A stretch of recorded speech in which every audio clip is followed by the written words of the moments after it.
All right, we almost had a problem there for a second because I started streaming and we weren't live. So that was a problem. What's going on now?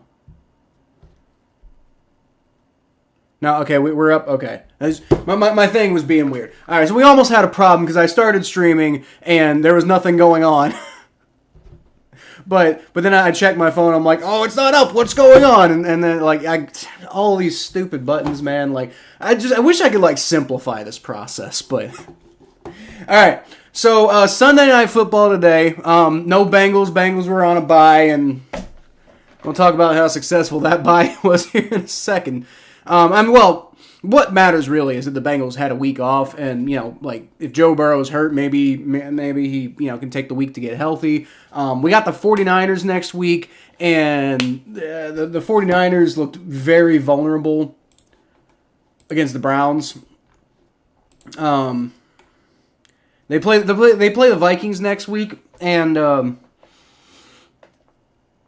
probably beat the Vikings, right? Maybe I don't know. They'll probably beat the Vikings. If they don't beat the Vikings, though, I'm going to feel really good about the Bengals' chances to beat the 49ers. I felt pretty good after seeing what, the Browns did against them. And I know the Browns' defense is just elite. Like, dude, the Browns' defense might be, like, an all-time great defense. Like, with how well they're playing right now. I'm not saying the Browns are as good as, like, the 2000 Ravens, the 2002 Buccaneers, teams like that. But they could be. They've got that kind of talent, honestly. I mean, you got you got, was it Everson? Not Everson Griffin. Who's that guy from the Vikings? Came over. He used to play for the for the Packers too. Zadarius Smith. So they got Zadarius Smith, and they got Myles Garrett, and they just got like that insane cornerback room that they have. Like, dude, the Browns defense is a fucking problem right now. Like, it's legitimately a fucking problem right now. And the Colts should have beaten them. It is kind of remarkable just how bad the Deshaun Watson trade looks right now, and yet the Browns are 4-2. They were 2-2 with Deshaun Watson. Now they're 2-0 with PJ Walker, and PJ Walker didn't even look good. He had a 51.3 quarterback rating. ESPN's QBR metric was a 25.4. So PJ Walker was bad against the Colts, and the Browns still put up 39 points. That's Kareem Hunt for you right there. Like with his 2 touchdowns. But I mean Frank, and I mean really honestly, it was like the Browns defense, right? They had the defensive touchdown, and then Kareem Hunt had the 2 touchdowns, and oh boy, it was just nuts. But it was crazy, man. The Colts should have won that game. So Colts should have won that game. That's all I'm saying. But they didn't. Browns looking kind of. Browns defense looking really vulnerable against a Gardner Minshew. Gardner Minshew wasn't even amazing today, right? Like Gardner Minshew, 2 touchdowns, but an interception. He did all right. Gardner Minshew played fairly well today. But just that Jonathan Taylor and Gardner Minshew running for 2 touchdowns. Jonathan Taylor getting in for a touchdown. The Browns defense. I will say, I was just talking about how elite and all-time great they might be, but there's some concerning points for the Browns, I think. And then the fact that PJ Walker, wasn't good, and then Deshaun Watson just has, been nothing for them. I know he's hurt right now, but that's kind of part of the problem, right? Like, he gave this guy all this money, he's not playing. And I'm not saying he necessarily should be playing. If the dude's hurt and he can't throw the ball, he's hurt and can't throw the ball. But that doesn't change the fact that you're paying this dude all this money and he's not playing. So, that might just be unfortunate more than anything else. But, hey, we got some people. We got one person who I've been meaning to talk to. But first we'll talk to John. Not that we all love you here, John. But haven't stopped by much this season, but I'm here now. Well, this isn't the first time I've seen you this year, John. So, you're not completely AWOL or anything like that. I appreciate you showing up. Unfortunately, nothing Bengals related today, but we can sit here and talk about how bad that bye week was for the Bengals. Like the Steelers just getting away with murder. The Browns having the refs in their back pocket all of a sudden. Like suddenly out of nowhere, the refs, like the darling child of the refs is the Browns. Like the Browns have been getting screwed by the refs for years, and now suddenly they got the refs in their back pocket. It's crazy. Which it's even crazier because Deshaun Watson is so clearly not panning out for the Browns, and yet they're 4-2. Wild. But by far the biggest disaster for the Bengals, I think, with this bye week is the fact that the Ravens not only won, but looked absolutely dominant against a good Lions team. So, I mean, the Lions might kind of be frauds, but that doesn't change the fact that they're a pretty good football team this year. Maybe they're not like a world-beating team like we kind of thought they might be, but they're still a pretty good football team, and the Ravens dominated them, so that could be a problem for the Bengals. I think we'll talk more about that on the podcast, but good God, man, that was really discouraging to watch for anybody who's hoping that the Bengals can maybe take this division back from the Ravens. Now, to be fair, they're only a game and a half behind, and they still have a whole game left to play against them. So, I mean, the Ravens slip up one or two more times than the Bengals do this year, and I mean, the Bengals have another, second half like they did last year, where they win, 13 games in a row or something crazy.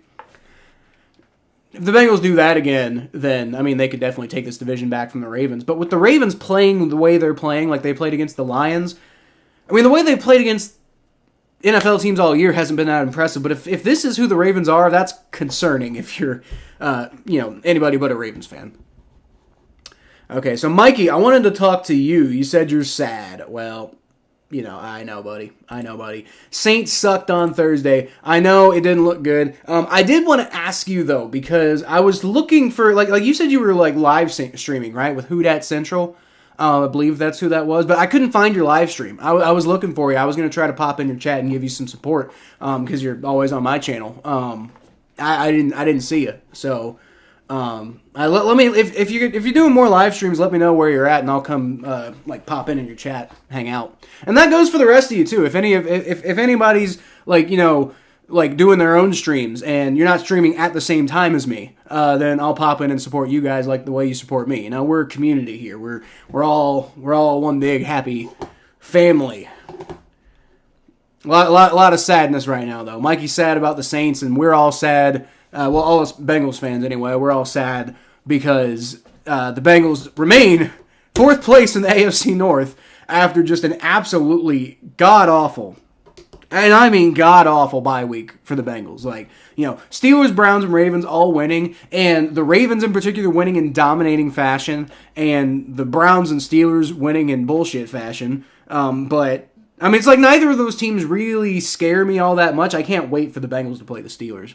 But it's just annoying. You have a chance to get ahead. You finally start turning your season around, and nobody else is helping. But then again, you know what? That's just more proof. If we make the playoffs in this division the way it's playing right now, that's just more proof that we deserve to be there.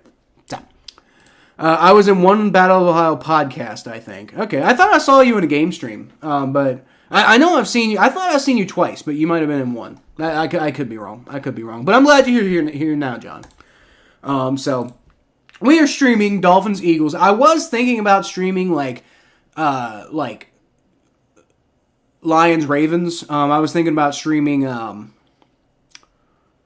the Browns Colts game. I was kind of thinking about streaming Rams Steelers, but frankly I just wanted to hang out in Tom Grossi and Brandon Perna's live stream. I wanted to just take that one off because I figured that was going to be a fun one to watch between those two, and as bad of a game as it was fun to watch those two go at it. So I don't regret that. Who Dat center every Saints game? Well, I looked for it, Mikey. I couldn't find it, but I don't know. I'll go look again next week. The next time you're streaming when I'm not streaming, I'll check. So I don't I don't know what the Saints' upcoming schedule is, and I don't know necessarily what the Bengals' upcoming schedule is as far as like when they're playing. Like, I don't even know. Like, yeah, obviously most weeks is going to be on a Sunday, but I don't know which one's the Monday night game. I don't know which one's the Thursday night game. I don't know which one's like, the 1 p.m. and the 4 p.m. and I don't know that off the top of my head. But if we happen to catch up like that again, we won't have a bye week. But if we happen to catch up like that again, I'll check out your stream. I looked for it. I couldn't find it. I think you were in a game stream, John. Maybe not for the whole time, obviously, but I think you were there for at least a little bit. Because I remember seeing you. Because I remember when you came on the Battle of Ohio podcast, or when you were in the chat, and I remember hey, there's John again. So that was definitely not the first time I'd seen you in one of these chats. But yeah. So. Well, it's going to be an interesting Battle of Ohio podcast this upcoming week because Thomas is going to have a lot to answer for as far as the Deshaun Watson thing goes, and we're going to have to talk about the ending of that Browns-Colts game. And I'm going to have to be like, bro, your team is your team is something else right now. But this whole division is something else right now. Like, the Ravens, I don't even, they haven't really looked good all year, but they look damn good against the Lions. And then, the Steelers don't look good, but they keep winning, which is stupid. But that's just the Steelers. The Browns, their defense didn't look good this week, but in general, their defense has just looked unbelievable, and they're 4-2. So, meh. The Bengals over here sitting at 3-3, which isn't a bad record, but up against the rest of this AFC North, good God. I was talking about on the Battle podcast fairly recently. This AFC North ain't looking like shit this year. I said that like a week ago, probably. If not definitely 2 weeks ago. I think I said it as recently as last week. This AFC North ain't looking like shit right now. It's looking like shit right now. Or not. Looking good, rather. Not shit. Looking really good right now. The Ravens are 5-2 and just did that against the Lions. So, there's not much left I can say about the Ravens right now. And then, the Steelers, they don't look good, but they keep winning, so what are you going to say about that? Deshaun Watson is a disaster for the Browns, but they keep winning, so what am I going to say about it? And then the Bengals are over here. The Bengals are starting to win, but that, the win over the Cardinals was convincing. The win over the Seahawks started convincing, and then the offense fell apart, and you just kind of wonder what's going on. Dude, have we gotten any updates? Or no? I thought Orlando Brown Jr. wasn't expected to miss any time. But that could be critical for our season. If Orlando Brown Jr. is hurt, then that, you could tell. It sounds like according to him, he's gonna play. So that's good. I think, maybe. I'm not seeing anything about him, potentially not playing going forward.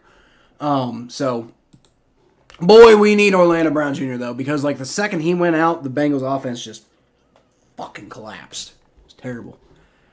GPS Bowl, yes, that was entertaining. And, I don't really have, a dog in the fight when it comes to to those two teams, because obviously right now they're bad.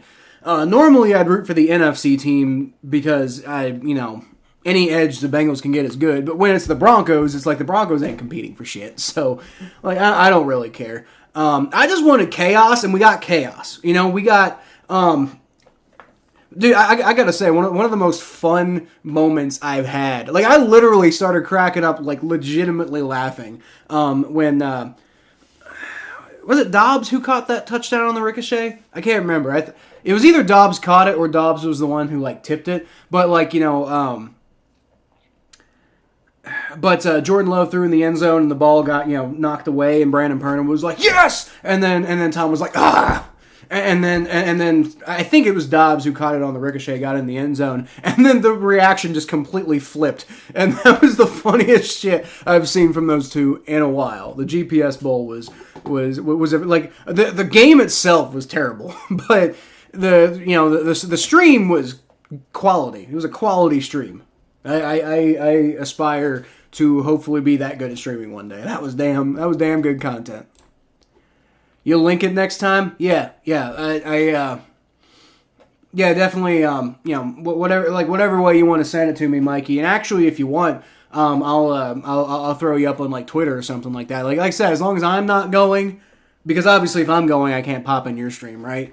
Or maybe if we have a lot of people, we'll raid you or something like that. I don't know, but yeah, just let me know, and if I can, I'll pop in. Do the Saints play the Bengals? Not this year, I don't think. Let's see, who do we play this year? Let's see, the NFC West. So yeah, we play the NFC West this year. We don't play the Saints. I mean that'd be fun. Like next time Bengals play Saints, I think me and Mikey should like go live for that, but not this year. Yeah, like the GPS Bowl. AFC versus NFC teams only play every 4 years. Yeah, the Saints and Bengals played. Did they play? I think they played last year. And Bengals got away with one, but Bengals won. I think they played though. Oh, no, they didn't. No, I remember now. We definitely played the Saints last year. Bengals didn't get away with one. The Bengals showed up and played really well, and that was kind of the turning point of the season. I remember that now. Next week. Oh! Interesting. Okay. It'll be 4:25 my time. And okay, so I won't be able to obviously stay for the whole thing, but, I'll come, yeah. Send me your link for next week, and I'll pop in your chat and say hi and whatever, Liked Manning, plus Grossi has more viewers. I was in Perna's chat. Well, yeah, Grossi has more viewers. I was in Grossi's chat, but I can't remember. Do the chats like line up? Like do people are people able to talk like cross stream and stuff like that? I'd probably not, right? But I got to figure out. Well, no, I was gonna say I got to figure out how they do that because like me and Thomas need a new way to do our live streams because like the way we're doing it on OBS right now is like it's getting done, and lately we've been doing a good job, but it hasn't really like there's been a lot of issues that have been popping up with like us doing it like through the OBS Ninja and everything like that. And I was like, I got to figure out how like Grossi and Perna are doing it, but they're using StreamYard, and we got away from StreamYard, which is the whole reason we're in this position. So kind of like the Broncos. I used to kind of like the Broncos like when I was growing up because I grew up with John Elway. When I was growing up, the Bengals were horrendous, and there was no hope, and nothing good was ever going to happen ever again. It was terrible. It was the dark ages for the Bengals.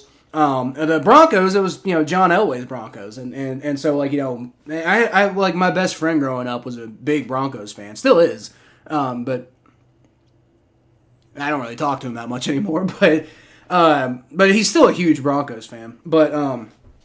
Yeah, so because of him, I kind of, like the Broncos, that was like my second team.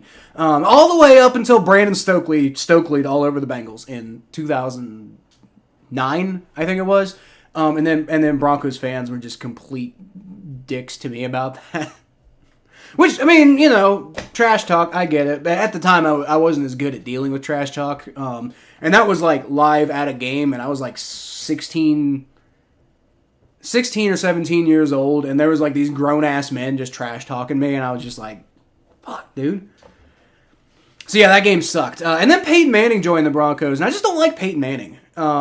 So, I like the whole Manning thing. I don't like Eli, I don't like Peyton. I don't like Eli in general, and Peyton, I just kind of lost a lot of respect for him after, well, I'm not going to get political, but after some...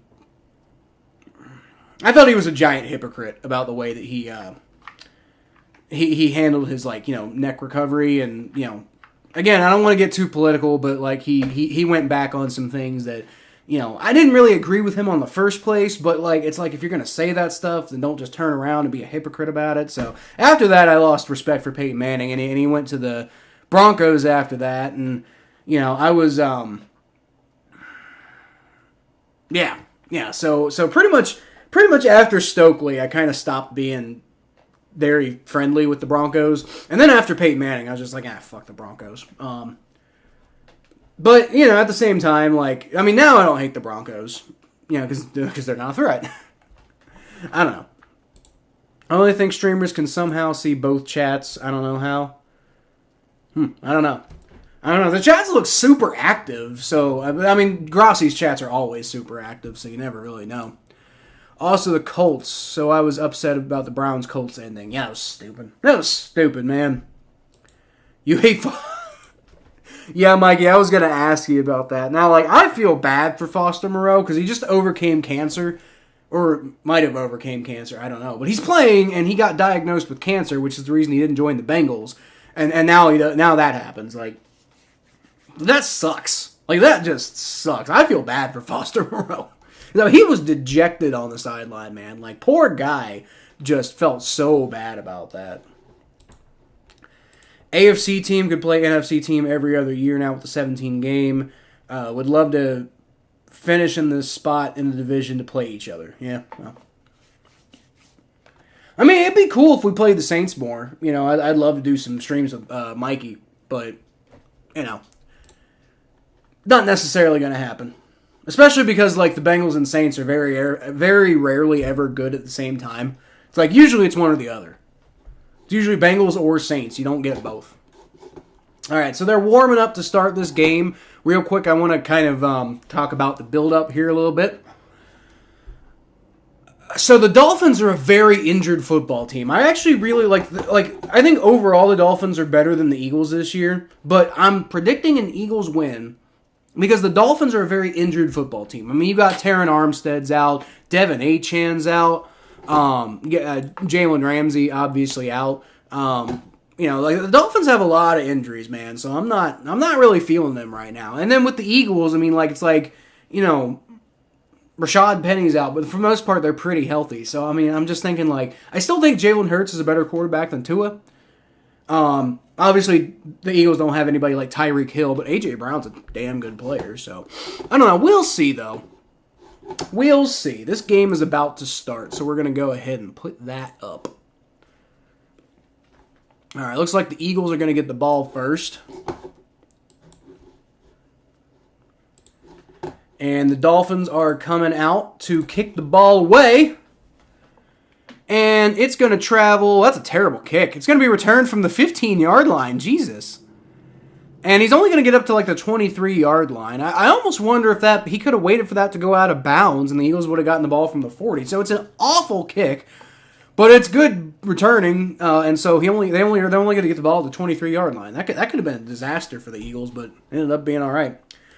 Mikey's going to toast him. I mean, as he deserves for dropping the game-winning touchdown like that. Like, what a joke.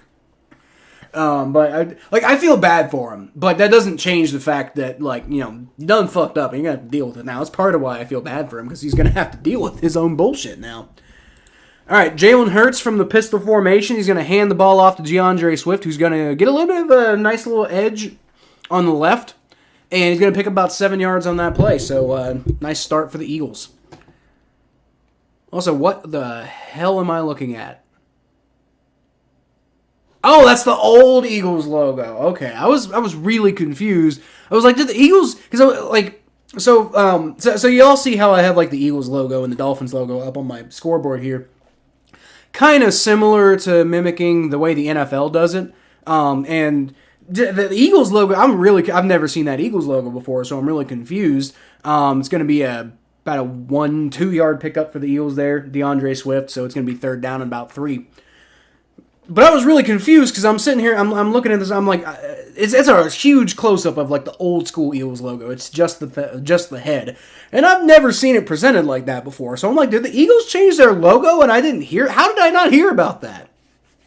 But they're wearing their throwback uniforms, so I guess it'd be really cool if the Dolphins wear their throwback uniforms instead of like this, modern SeaWorld Dolphins logo.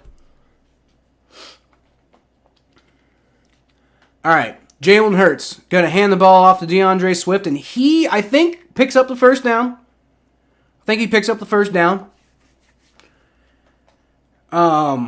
just barely, but I think he did get just enough.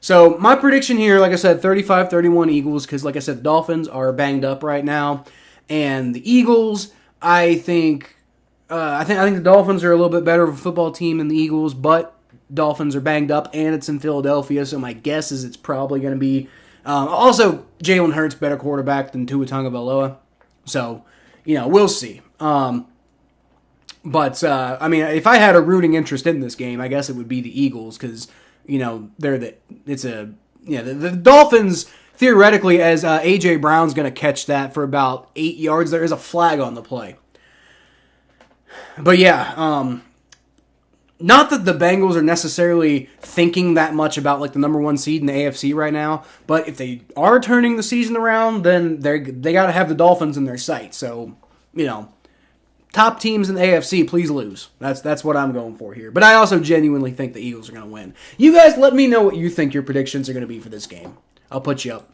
Yeah, that's the throwback logo. It confused the hell out of me at first because it was just a close-up of the head. And I've never seen the head close-up like that, so. All right, 1st and 5 after the penalty.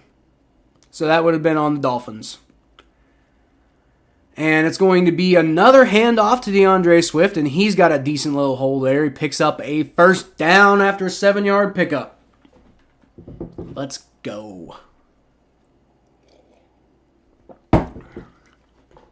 Not that I care that much what happens in this game, but it's hard to watch. It's hard to the way I watch football on these streams isn't to be super analytical or stuff. It's to be a fan. We're all fans and we want to hang out and be fans with everybody. Looks like Jalen Hurts actually bobbled that snap a little bit. They still got a 1st down out of it, so that works. But it's hard to be a fan when you don't care, so I got to find ways to care about games that aren't Bengals games. All right, Jalen Hurts is going to throw deep, and that is caught and bobbled and dropped. Oh, boy. That was Devontae Smith, by the way, who actually caught the 1st down before I was wrong. It was not A.J. Brown. But Devontae Smith got the ball in his hands and had a catch. Actually, I almost wonder, is this a catch?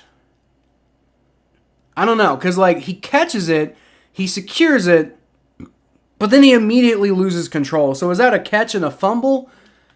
They're calling that not a catch. So that's probably the right call. But you almost could have called that a catch and a fumble out of bounds, which would have been an Eagles 1st down. DeAndre Swift's going to catch that dump off from Jalen Hurts, and that's only going to be about a 2-yard pickup. You sent the link? What to Who Dat Center's? It's not showing up in the thing. So I mean, I can. Let's see. Yeah, I'm not seeing it in the chat, Mikey. So I don't know if you sent it in the chat or not, but I'm not seeing it. I'm pulling up my phone too. It's not issues on my computer because it's not on the phone either. All right, Jalen Hurts shotgun formation. Run that clock all the way down. Jalen, he's going to throw, and it's caught wide open. And I believe that's Dallas Goedert, who's going to pick up about 20 yards on the play. There you go, Eagles. So a 3rd and 8 turns into a 1st and 10, and the Eagles' offense is moving. Now, I will say, with how explosive the Dolphins' offense is, the Eagles are going to have to, if they're going to win, it's going to have to be a high-scoring game. So, I mean, I said 35-31. I think the Eagles' defense does just enough, but for the most part, it's going to have to be a big offensive game from the Eagles. Hurts going to throw deep, and once again, that's Dallas Goedert, who's going to get a big 15-ish yard catch, gets down to about the 8-yard line. So the Eagles are are 3 plays away from either settling for a field goal or getting a touchdown. So it is going to be 1st and goal from the 8. 10, yeah, about the 8. All right, 10-13 left to go in the 1st quarter, and Jalen Hurts is signaling around. He's got a man in the backfield with him, and he takes the shotgun snap, going to hand the ball off to Deion. Oh, no, he keeps it. Faked the Dolphins out and faked me out, but did not fake out Baker, who takes him down in the backfield. So that's going to be about a 1-yard loss for the Eagles. So did a good job of faking out most of the Dolphins' defense. But Baker just would not be fooled on that play. Would not be fooled. That's Jerome Baker, linebacker from Ohio State. 6th-year player, I guess. All right. Eagles got 2nd and goal. It's 10 yards now after what amounts to a 2-yard loss. Hurts going to hand the ball off, and that's going to be Kenneth Gainwell, who's going to pick up maybe a yard. I thought he was going to be way better in the NFL than he's been. So I'm not going to lie. Like, I've been a little disappointed in Kenneth Gainwell's production. Been a little bit disappointed so far.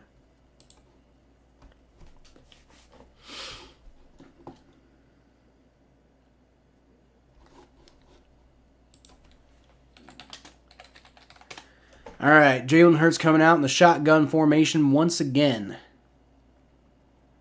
And he's going to send DeAndre Swift to the wide right position. And so he's got an empty backfield right now, and you've got 5 wide receivers out there.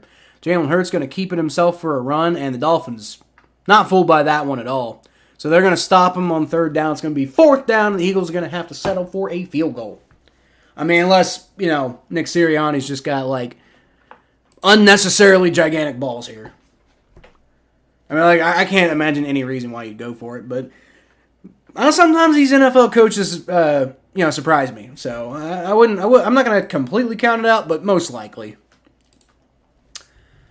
I don't know. I don't see it on here, Mikey. I don't see it on the phone either. See? No links. All right, so the kick is up and it is good, and we got a 3-0 ball game, folks. Eagles take the first lead of the game, but have to settle for a field goal after a pretty solid offensive drive, and then it just kind of stalls out at the end. So that's not what you get. That's not what you need against the Dolphins. You need touchdowns, not field goals against the Dolphins, because the Dolphins will score points. Dolphins will score points. I mean, we'll see. Maybe the Eagles' offense or defense can stop them. I don't have high hopes though. Do not have high hopes, but we'll see. We will see.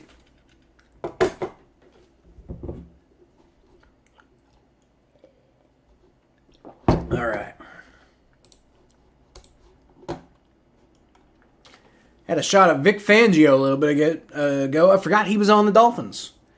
Defensive coordinator of the Miami Dolphins. I actually thought he was going to end up going back to Denver at one point. That would have been crazy. And instead they got Vance Joseph, and I can't imagine Broncos fans are terribly thrilled because Vic Fangio wasn't even really that bad of a coach. He did some bad things, and obviously he basically made it completely impossible for Drew Lock to develop. So it's just if you're going to work against your starting quarterback like that, you're going to lose your job. You're not going to stick around too long because they're not going to give you a chance to rebuild after you refuse to develop the quarterback they gave you. It's not failing to develop a quarterback is always a death sentence for head coaches.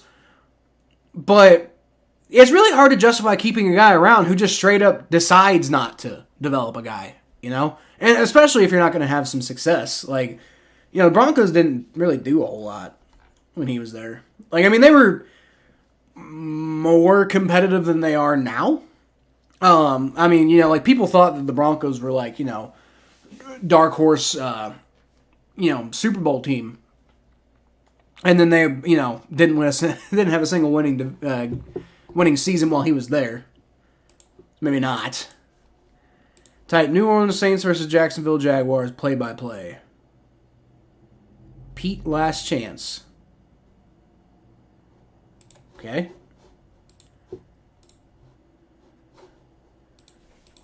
If I can find it, I'll put it up. Okay, so YouTube. Although, I'm not going to do that. I'm going to type in Who Dat Center and then what you gave me. Because if I just type in what you gave me, it's probably going to come up with, somebody else's stream. Probably not going to come up with the one that you're trying to get me to come up with. But let me check to see if I can find it.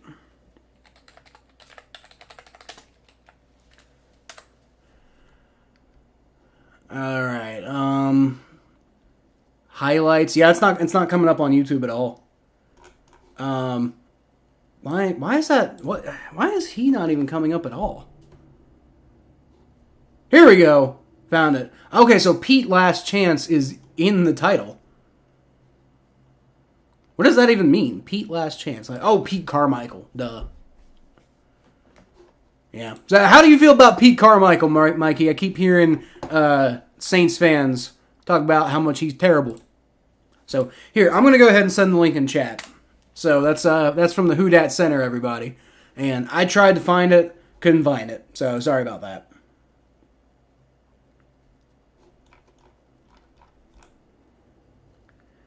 Sorry about that, Mikey. But yeah, we got it up now. Got it up now.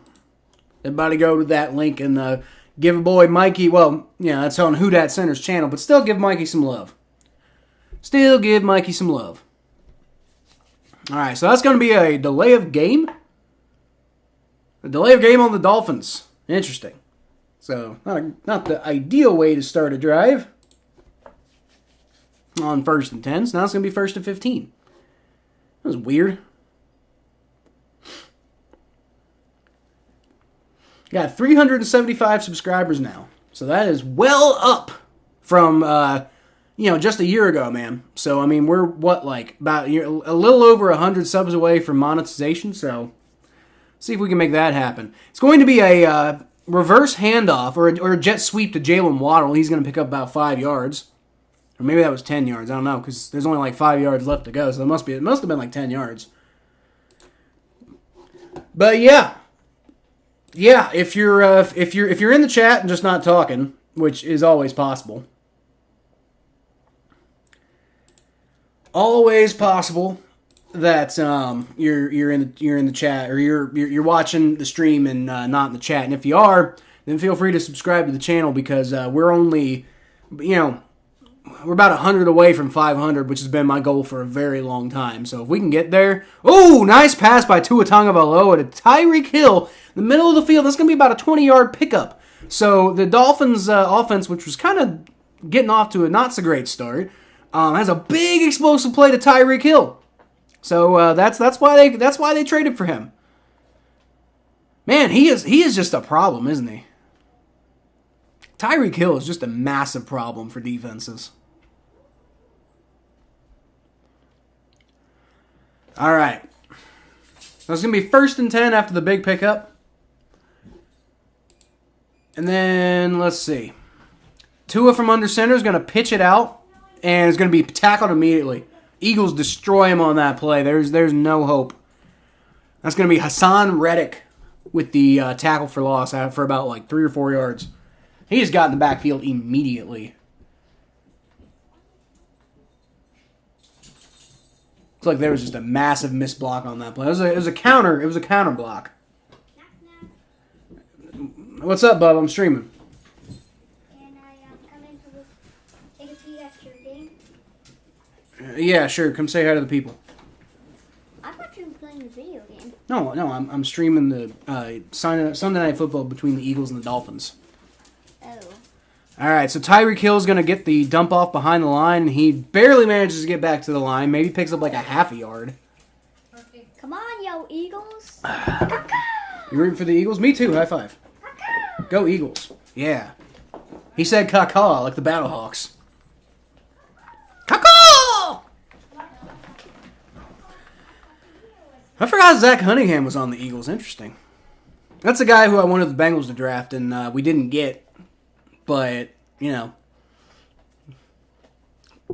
can't do much worse than to be on the, or can't do much better than to be on the Eagles, I suppose. Team could be back in the Super Bowl this year. All right, it's a lot of pressure on Tua, and he just has to dirt it. Was looking for Raheem Mostert on the play, but he just had to get rid of it. Hey, Murphy. Mikey says hi. Mikey says hi. Hello. One of the guys from my channel, see? Mikey says hi. Hello, Mike. He says hi, Mike. All right, and there's a Dolphins player who's shaken up on the play. Down on, got the training staff over looking at him. Hopefully he's okay, but who is that? That is Isaiah Wynn. That's unfortunate. Hopefully he's okay. He's shaken up on the play, so he'll probably be out for the way he was looking. He's walking off on his own power, so that's good. But yeah, definitely kind of an issue. Former first round pick by the New England Patriots. Obviously did not end up being the greatest first round pick of all time for the Patriots because they didn't keep him around. They actually replaced him with Trent Brown. And Trent Brown's a damn good lineman, to be fair. Yeah. So now on the Miami Dolphins. The Dolphins are going to punt on 4th and 15. And the punt is away. It's going to be down, going to go out of bounds around the 29-yard line. Oh, they're giving them like the 32. That's the first time the refs have said something like way better than what I thought. All right. No, come back. I didn't know Zach Cunningham was on the Eagles till I played Madden. And I don't pay too much attention to the Eagles in Madden, so I definitely didn't notice it there. Go to the channel on Sunday and then you're good. Yeah. I was looking for the Who Dat channel or the Who Dat Central. I was looking for it on Thursday and I didn't find it, but I'll check you out on Sunday for sure. I can't say I don't know if I'm necessarily gonna make it for like the beginning of the game or whatever, but I'll show up at some point. Because typically when the Bengals don't play early, I tend to like spend the morning hanging out with my wife. So there's that. But if I'm I'll definitely make an effort to come see you next week. Definitely make an effort for that.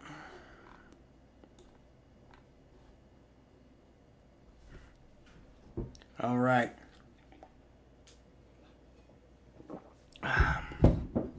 Y'all see my power rankings a couple days ago? I actually got a video out. That was really cool.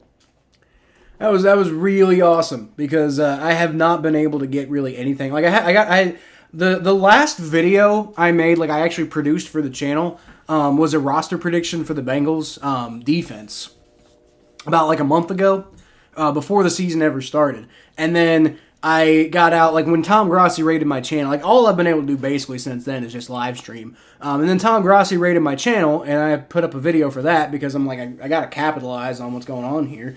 That video got, like, almost 400 views, which is nice. But, yeah, have not been able to put out a lot of videos lately because I've been crazy-ass busy.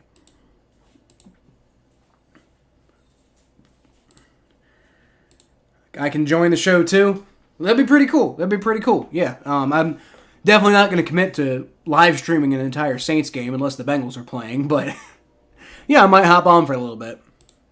Put the Saints in the Fire Pete category. I might have to make a whole thing for that. I don't know. Hopefully I can get power rankings out again this week. I'll have some time.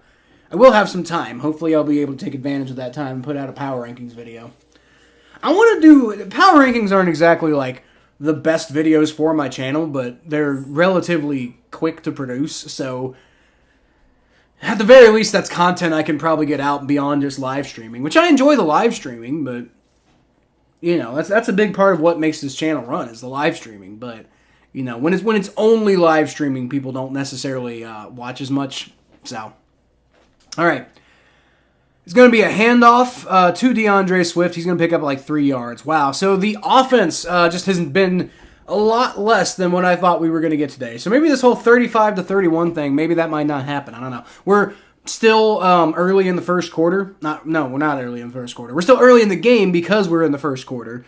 But we're like, a few drives into this, and nobody's done it. The Eagles got a field goal, and that's about it. So...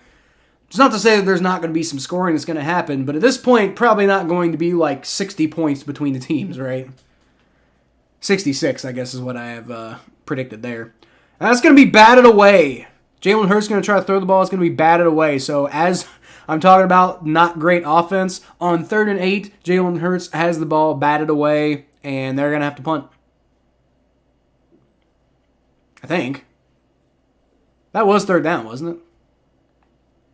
Because they're not updating the graphic.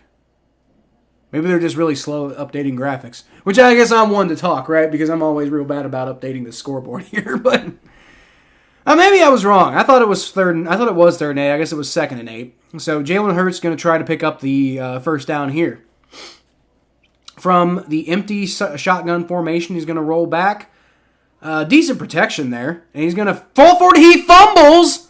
And I think the Dolphins picked it up. The Dolphins recover the fumble. All right, well, so much for any potential at Eagles offense on that drive. That's rough. Really, honestly, should have just thrown the ball away because you got people crashing in on you. But, live and learn. Hopefully, the Eagles defense can hold them to a field goal here. If we're going to have like a bad offensive day, then, just at least have a good defensive day. Go Eagles! That's not what you want to see, though. Bradley Chubb getting in and making the big play there. Now, I didn't see who recovered that fumble, but Bradley Chubb got in there and got his hand on the ball and forced that fumble. So from the 23-yard line, the Dolphins are going to have the ball in a twist of fate. All right, Tua's going to... That was the weirdest fake reverse I've ever seen, but Tyreek Hill still gets like 6 yards out of it. So, I guess that's what happens when you when you run like a cheetah, huh? Boy. That was a very... Yeah, Tua just like, kind of backhand past that. Like, he faked the handoff and then kind of like pushed it behind him to Tyreek Hill. That was kind of a baller move there, honestly. They're saying he only picked up like 3 yards though. I swear he picked up like 7. I don't know. Tua's going to pitch the ball, and that's going to be immediately. Raheem Mostert goes nowhere. Hassan Reddick just destroys him. Hassan Reddick been really good at stopping the run today. So that's going to be 3rd down, and that's just going to go right back like 2 yards. So, it's going to be like 3rd and 9, 3rd and 10. Yeah, he falls forward a little bit. So, it's probably going to be like 3rd and 9, maybe even 3rd and 8, honestly. But, yeah. Dolphins, not much offense to speak of so far today. Oddly enough. And it's only the first quarter. It could change. But so far, these defenses have been reigning supreme. Empty formation for Tua Tagovailoa. Takes the snap. Good protection. Throws. And, oh my God, that was caught by Jalen Waddle. He got that. What a pass by Jalen Hurts. By Tua. Tua, interestingly enough, the guy who replaced Jalen Hurts at Alabama in college. And then he went on to go to Oklahoma and still end up being a 2nd-round pick. So, Jalen Hurts gets replaced, still does pretty well, makes a name for himself anyway. But, if Alabama had anything to say about it, they'd tell you Tua's better than Jalen Hurts. But I think Jalen Hurts is a little bit of a better quarterback. But Tua's still pretty damn good. Raheem Mostert, once again, going nowhere on that play. He almost gets out of the tackle, but the Eagles do bring him down. So it's going to be about a 1-yard loss for Raheem Mostert. All right. Recapping Saints games after the streams. Right on. Might start every video I make with a Fire Pete chant. I feel you on that one. I used to do the same thing. Not obviously on this channel. This was like way back in the day. Back when like Bob Bratkowski was the offensive coordinator of the Bengals, and I just wanted him. I had a shirt that said Fire Bratkowski on it. I missed that. That was a good shirt. I missed that shirt. All right, it's going to be a dump off to Tyreek Hill, and he's pretty much going to go nowhere. He ends up losing about maybe like 4 yards. If they give him forward progress, it'll only be like a loss of 1 yard, but he goes out of bounds like 4 yards behind the line. So that's the one play where Tyreek Hill didn't get anything done. It was a fake handoff, and then Tua had pressure immediately, and he dumps it off Tyreek Hill. But that's a great job by number 34 to prevent Tyreek Hill from getting around him. And then Darius Slay comes in and cleans up the play with a tackle. So very, very good play by the Eagles there. That could have been disastrous, but wasn't. That was Josiah Scott on the coverage. And Jalen Waddle touchdown. All right. Well, nope. Sorry, Tyreek Hill touchdown. All right. Well, after all that, they still let Tyreek Hill get in the end zone. Wide open the back. There's a flag, though. Holding on the offense, so that is coming back. All right. Well, the Eagles survive. Holding on number 66. That's Cotton. Famously, Hank Hill's dad. Lester Cotton. What a name. Lester Cotton. That was the most southern name I've ever heard in my entire life. Lester Cotton. I like that name. I appreciate absurdity when it happens. Not to disrespect the man, but bro, your name is funny. Your name is funny. All right. Lester Cotton. Tua Tagovailoa takes the shotgun snap. He's going to throw to Tyreek Hill, but overthrows him, and it just goes out of bounds. Dolphins stop him, force a punt, basically give up almost no real ground after Jalen Hurts fumbled the ball. So the Eagles are going to survive after what could have been a disaster for them, and so the Dolphins probably going to make this field goal, but you know. We saw the Packers kicker miss like a 10-yard field goal earlier in the GPS Bowl. All right, so kick is up, and that looked like he was almost going to miss it for a second, but it does go through. So that's going to be a tie ball game. Tie ball game. Let's update that score. See, I'm getting better at it, guys. I'm getting better at it, but it's also like. It's kind of cheating. It's easier to keep up with the scoreboard when it's a game like this that I'm less invested in. So like I'm very much all about streaming right now, right? Like I'm about interacting with you guys and being on the stream and like watching a game together. Whereas during the Bengals game, I'm really like laser focused on the Bengals game, right? Like, you know, if I ever like actually make some money off of this channel, I might, you know, have somebody, might hire somebody to like run my live streams for me or something, so I can just get on stream and just like be as much of an idiot as I need to be without having to worry about updates and everything like that. That might be something I look into if the channel grows enough. Don't call me Hurricane Mike for nothing. Well, I imagine you're pretty mad after that. I imagine you're pretty mad after the way they lost that game. Play the Colts Sunday. You should win that game. But then again, the Browns shouldn't have let up 38 points to them and almost lose. So, I mean, I don't know. The Colts are, despite Gardner Minshew being the quarterback, the Colts are more dangerous than I think you might think they are. So, we'll see. We'll see. We'll see with them Saints and Colts. But, I mean, I would think the Saints probably win that game. Like, that'd be weird. That'd be weird to me if the Saints lose to the Colts. That would signal, I think, a huge problem. And you might get your wish about Pete Carmichael being fired if y'all lose to the Colts, because the Saints are like arguably a pretty decent football team right now, and if they just like get in the middle of a losing streak, that's going to be a problem, because like the Saints don't have any business being in a losing streak right now. The fact that they lost to the Texans was kind of a problem.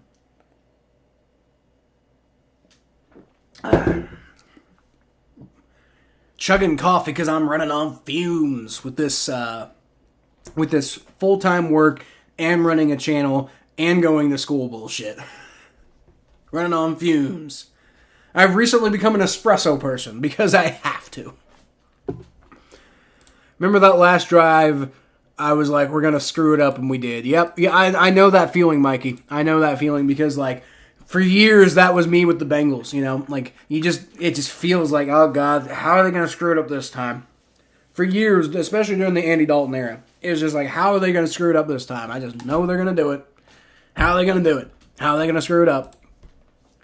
And lo and behold, you always get your answer. You don't really want an answer, but you always get it. Always get it. All right, so the Dolphins are coming out to kick the ball back to the Eagles after the field goal. And that was actually, I'd say overall, probably feels like a pretty good turn of events for the Eagles. It's going to be returned from the 1. What are you doing?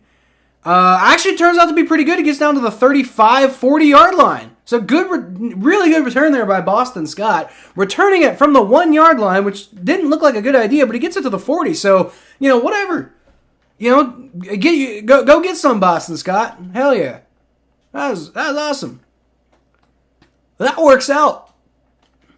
I was like, what are you doing? Oh, that's what you're doing. That's what you're doing. I see. Okay, then. But yeah, that had to feel like a pretty good turn of events for the Eagles, because the only reason the Dolphins scored on that drive is because they were set up in field goal range already. So if you can just double down on that, offense gets its shit back together, you got a pretty good chance at this game. DeAndre Swift is going to get loose a little bit on the right side, and he's going to pick up about 8 yards.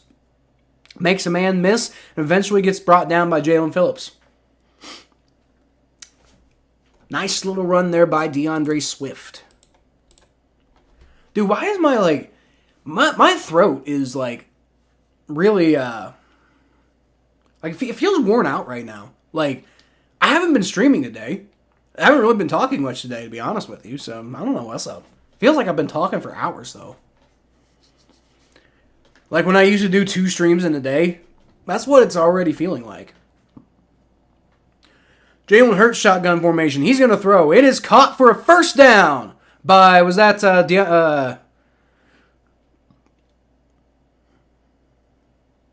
number 6. Number 6.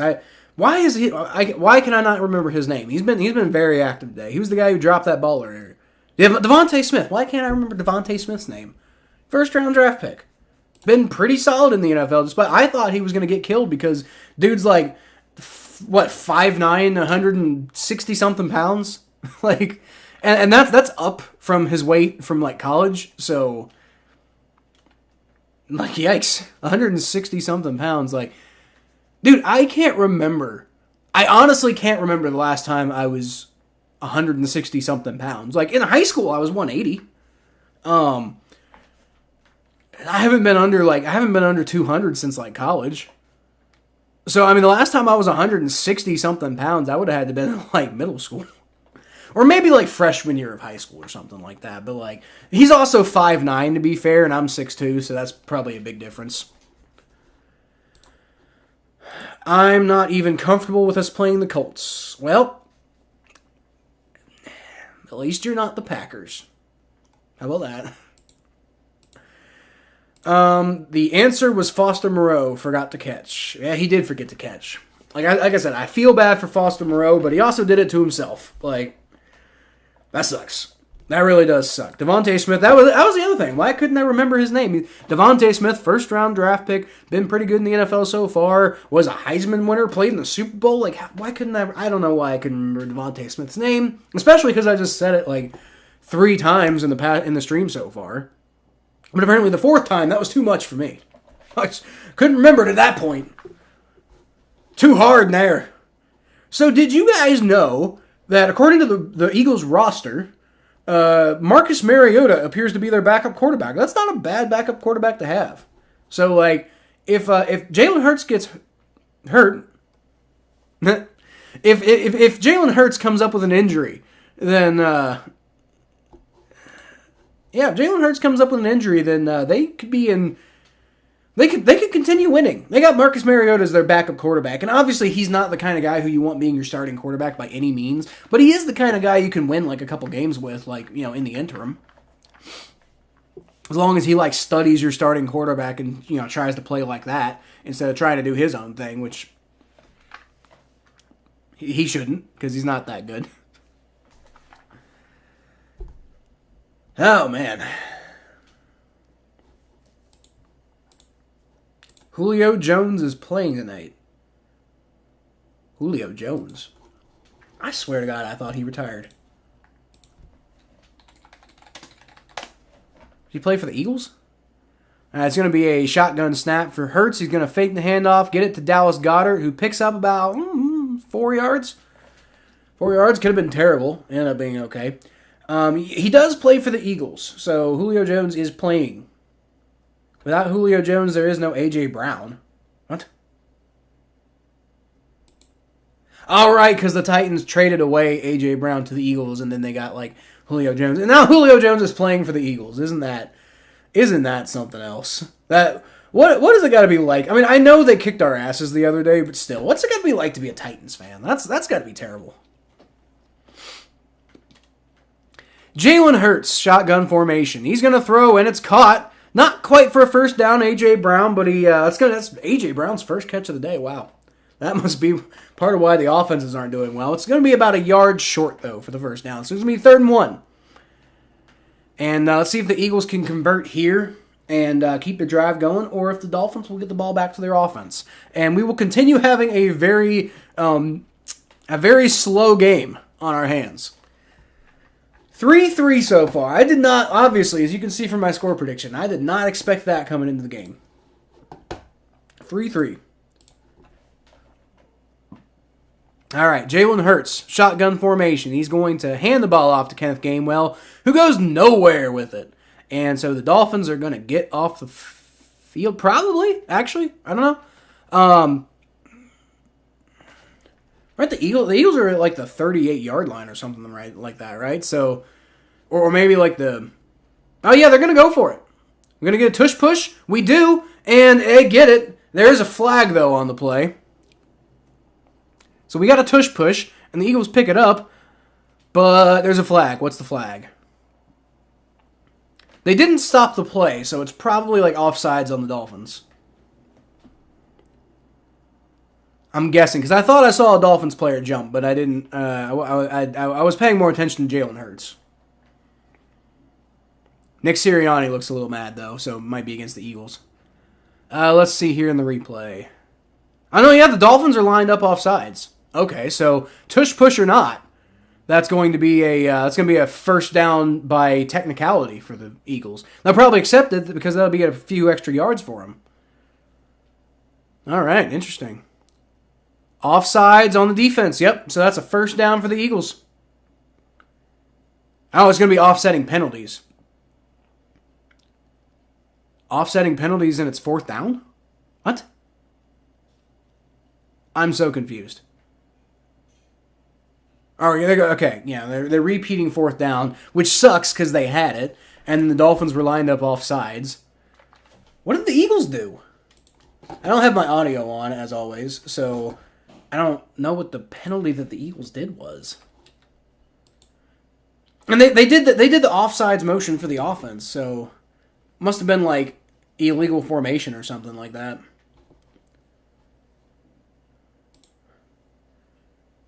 All right, it's going to be another tush push, and they get it that time too. I understand to some extent why the NFL is considering banning it, because it's got such a high success rate. But then again, it's just like, if you don't like it, then find a way to beat it. You know, like, I mean, isn't that what football's about? Like, you play and you push hard. And, like, I don't know. I hate that they're trying to ban a play, man. Like, they shouldn't be allowed to ban plays. I mean, I know it sucks because it's so hard to defend, but, like, don't let them get, 1 yard to go in the first place, Like, I mean, play defense. If you don't like it, then stop it. Jalen Hurts rolls back, and he's going to throw it deep, and that's just overthrown. I think he might have been throwing it away for A.J. Brown. So it's going to be 2nd and 10. It's like, I get it. It's a high success rate play, and if it's too high success rate, then maybe it goes against the spirit of competition. But, I don't know. Is Chase Claypool playing? I doubt it. Dude, Chase Claypool sucks. Like, honestly, Chase Claypool's terrible. I don't know why the Dolphins picked him up. That was a terrible idea.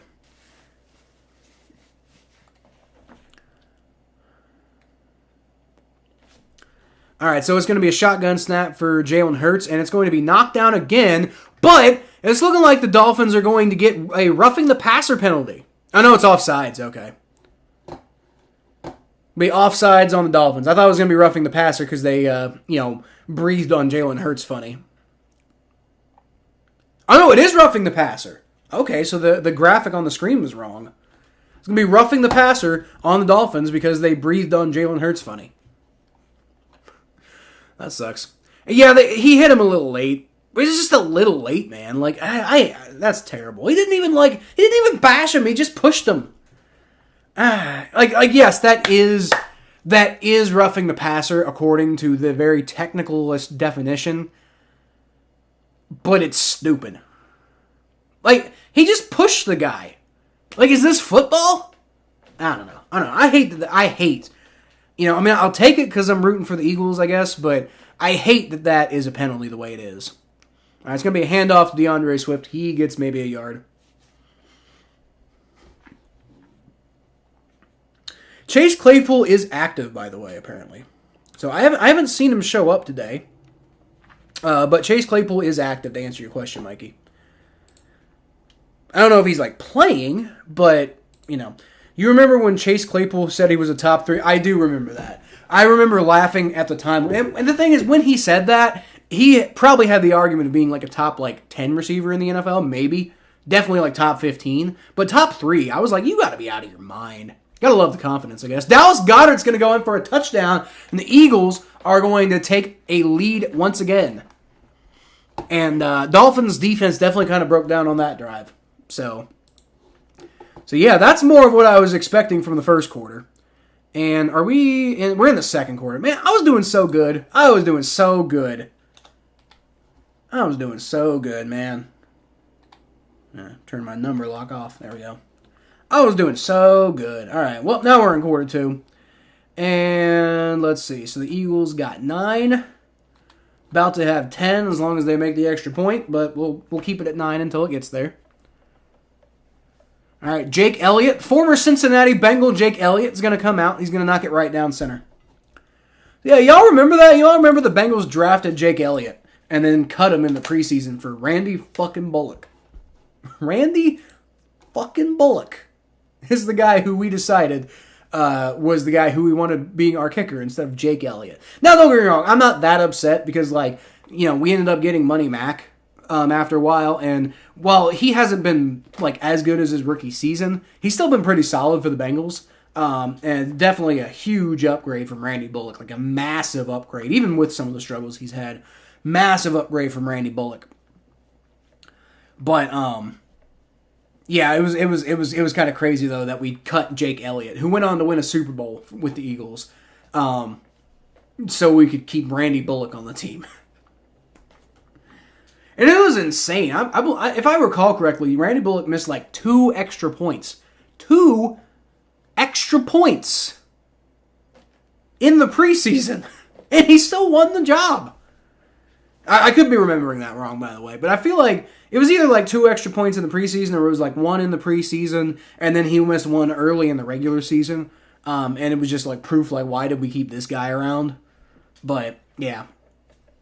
Jake Elliott's gone on to have a very good career with the Philadelphia Eagles. And we got Evan McPherson, so I guess it worked out eventually. But at the same time, I felt in 2020, if the Bengals hit... And I said this... Because I wasn't doing my channel yet in 2020, but we were doing the Battle of Ohio podcast in 2020. And I kept telling Thomas when, during those games, I kept coming on the stream and telling bro, if we had a kicker, who could, actually make field goals and you could actually rely on, we'd have 7 wins at the very least. And this was before the season was over, so 7 wins was a good amount of wins to have. If we had a kicker and Joe Burrow didn't get hurt, then we could have been competing for the playoffs in 2020. That's a fact. And so that's the thing. Now, at the same time, if we're competing for the playoffs in 2020, then we don't get Jamar Chase in 2021. So, there's that. It all ended up working out for the best, but at the time, it was terrible.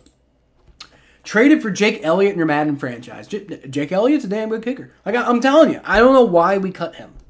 It all worked out for the best in the end because if Jake Elliott's on the team, we don't get Jamar Chase. I promise you that. Randy Bullock is partially responsible for us getting Jamar Chase. He's also partially responsible for us getting Joe Burrow, but he's definitely partially responsible for us getting Jamar Chase. Which it sucked to go through at the time. But, now we're here. So, I guess ultimately I don't feel that bad about it. Ooh, that was an old school picture of Chris Collinsworth on the TV. That was man, he was It was like maybe 2 or 3 years away from playing from the Bengals at that point. Y'all remember Chris Collinsworth used to play for the Bengals? I asked you guys because, Mikey, I know you're young. All right, so that's a decent, been very bad kick return coverage today. So Dolphins run that out to about the 33-yard line. So that's where they're going to start.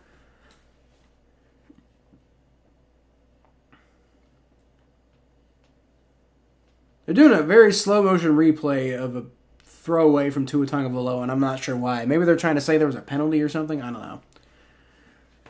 You thought the Saints would trade up for Joe Burrow? Why did you think that? Why did you think that, Mikey? That you're out of your mind if you thought the Bengals were going to trade away the number 1 pick. Like, Tua Tagovailoa from the pistol is going to hand the ball off, and he goes nowhere. Maybe picks up a half a yard. That is number 28. That is Ahmed. Not 26, sorry. Salvin Ahmed. So he's going to pick up about maybe a half a yard, but that's about it.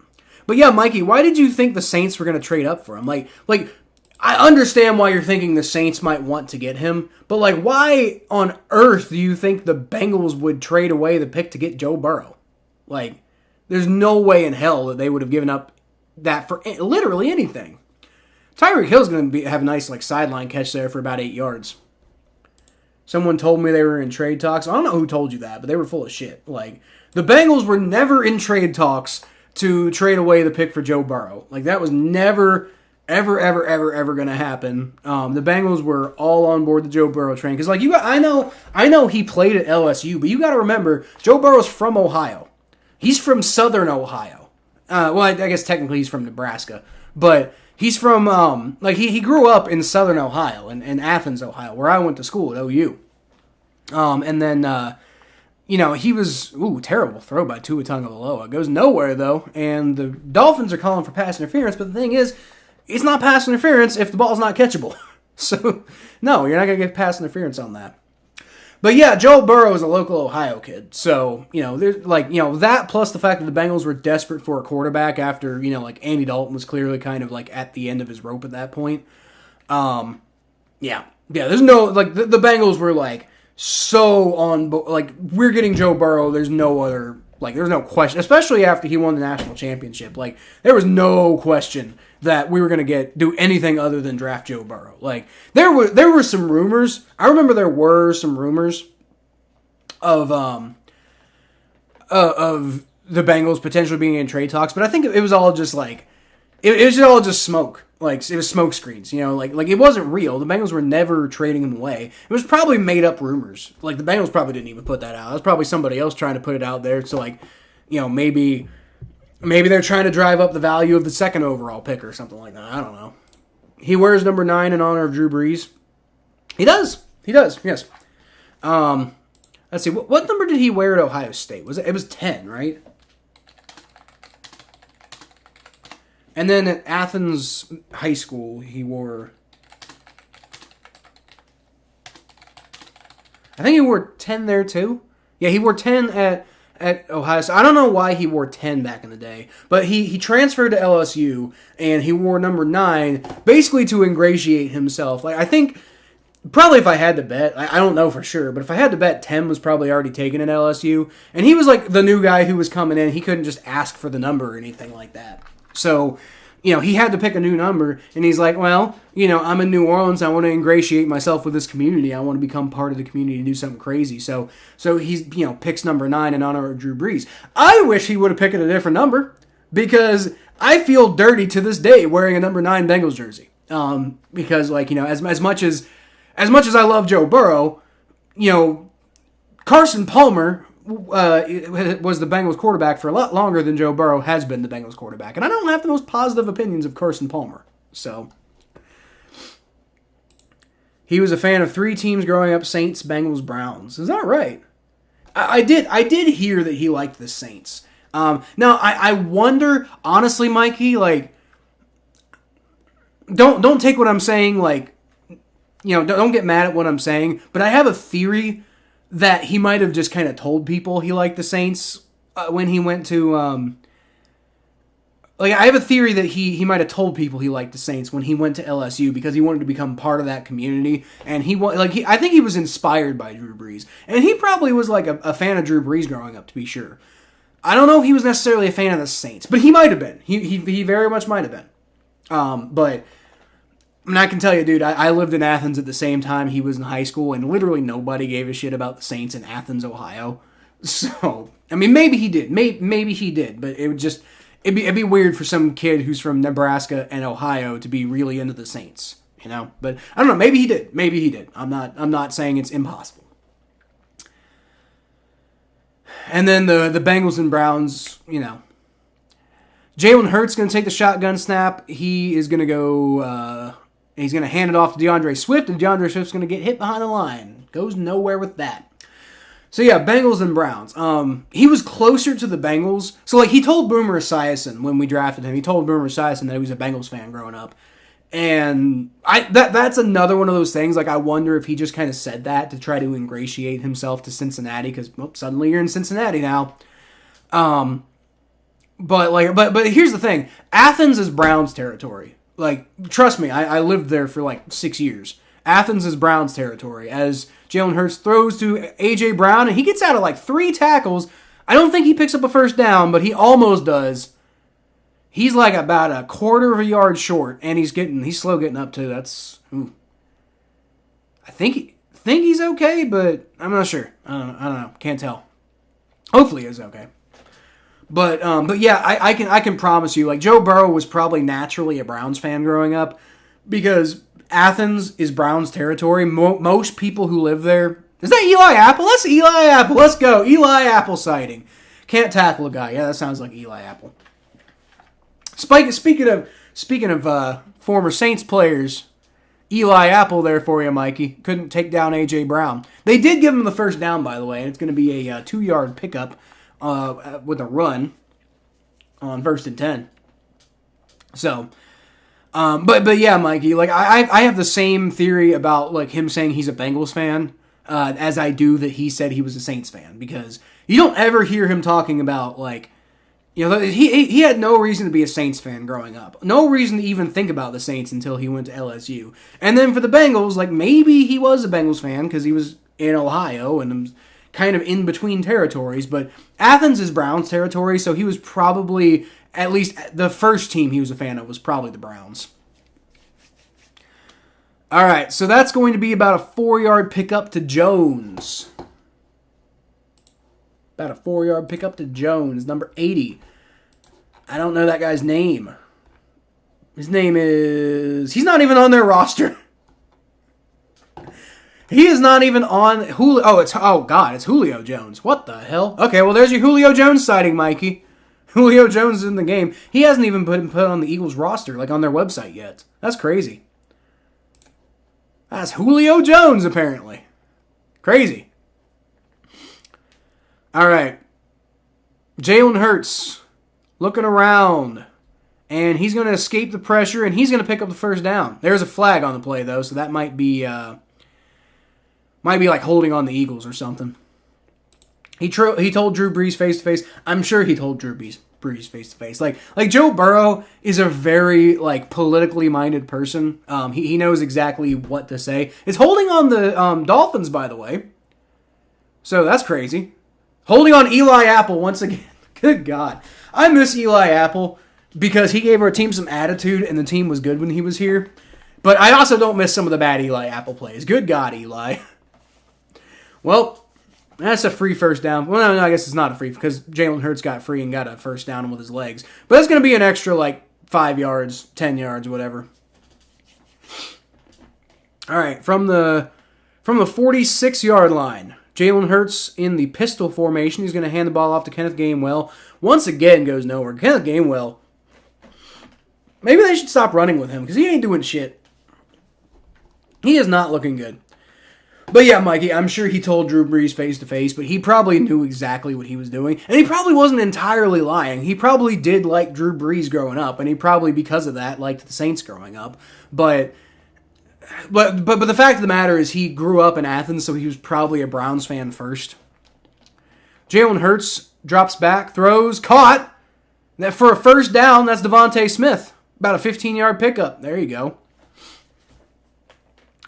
So the thing is, like, the Bengals and Browns obviously are rivals, but if you're a Browns fan, especially during that time period, I can imagine you would also be like, oh, also the Bengals, you know? Because, like, at least the Bengals were, like, doing something. They weren't doing a lot. They were losing playoff games all the time, but at least they were competitive.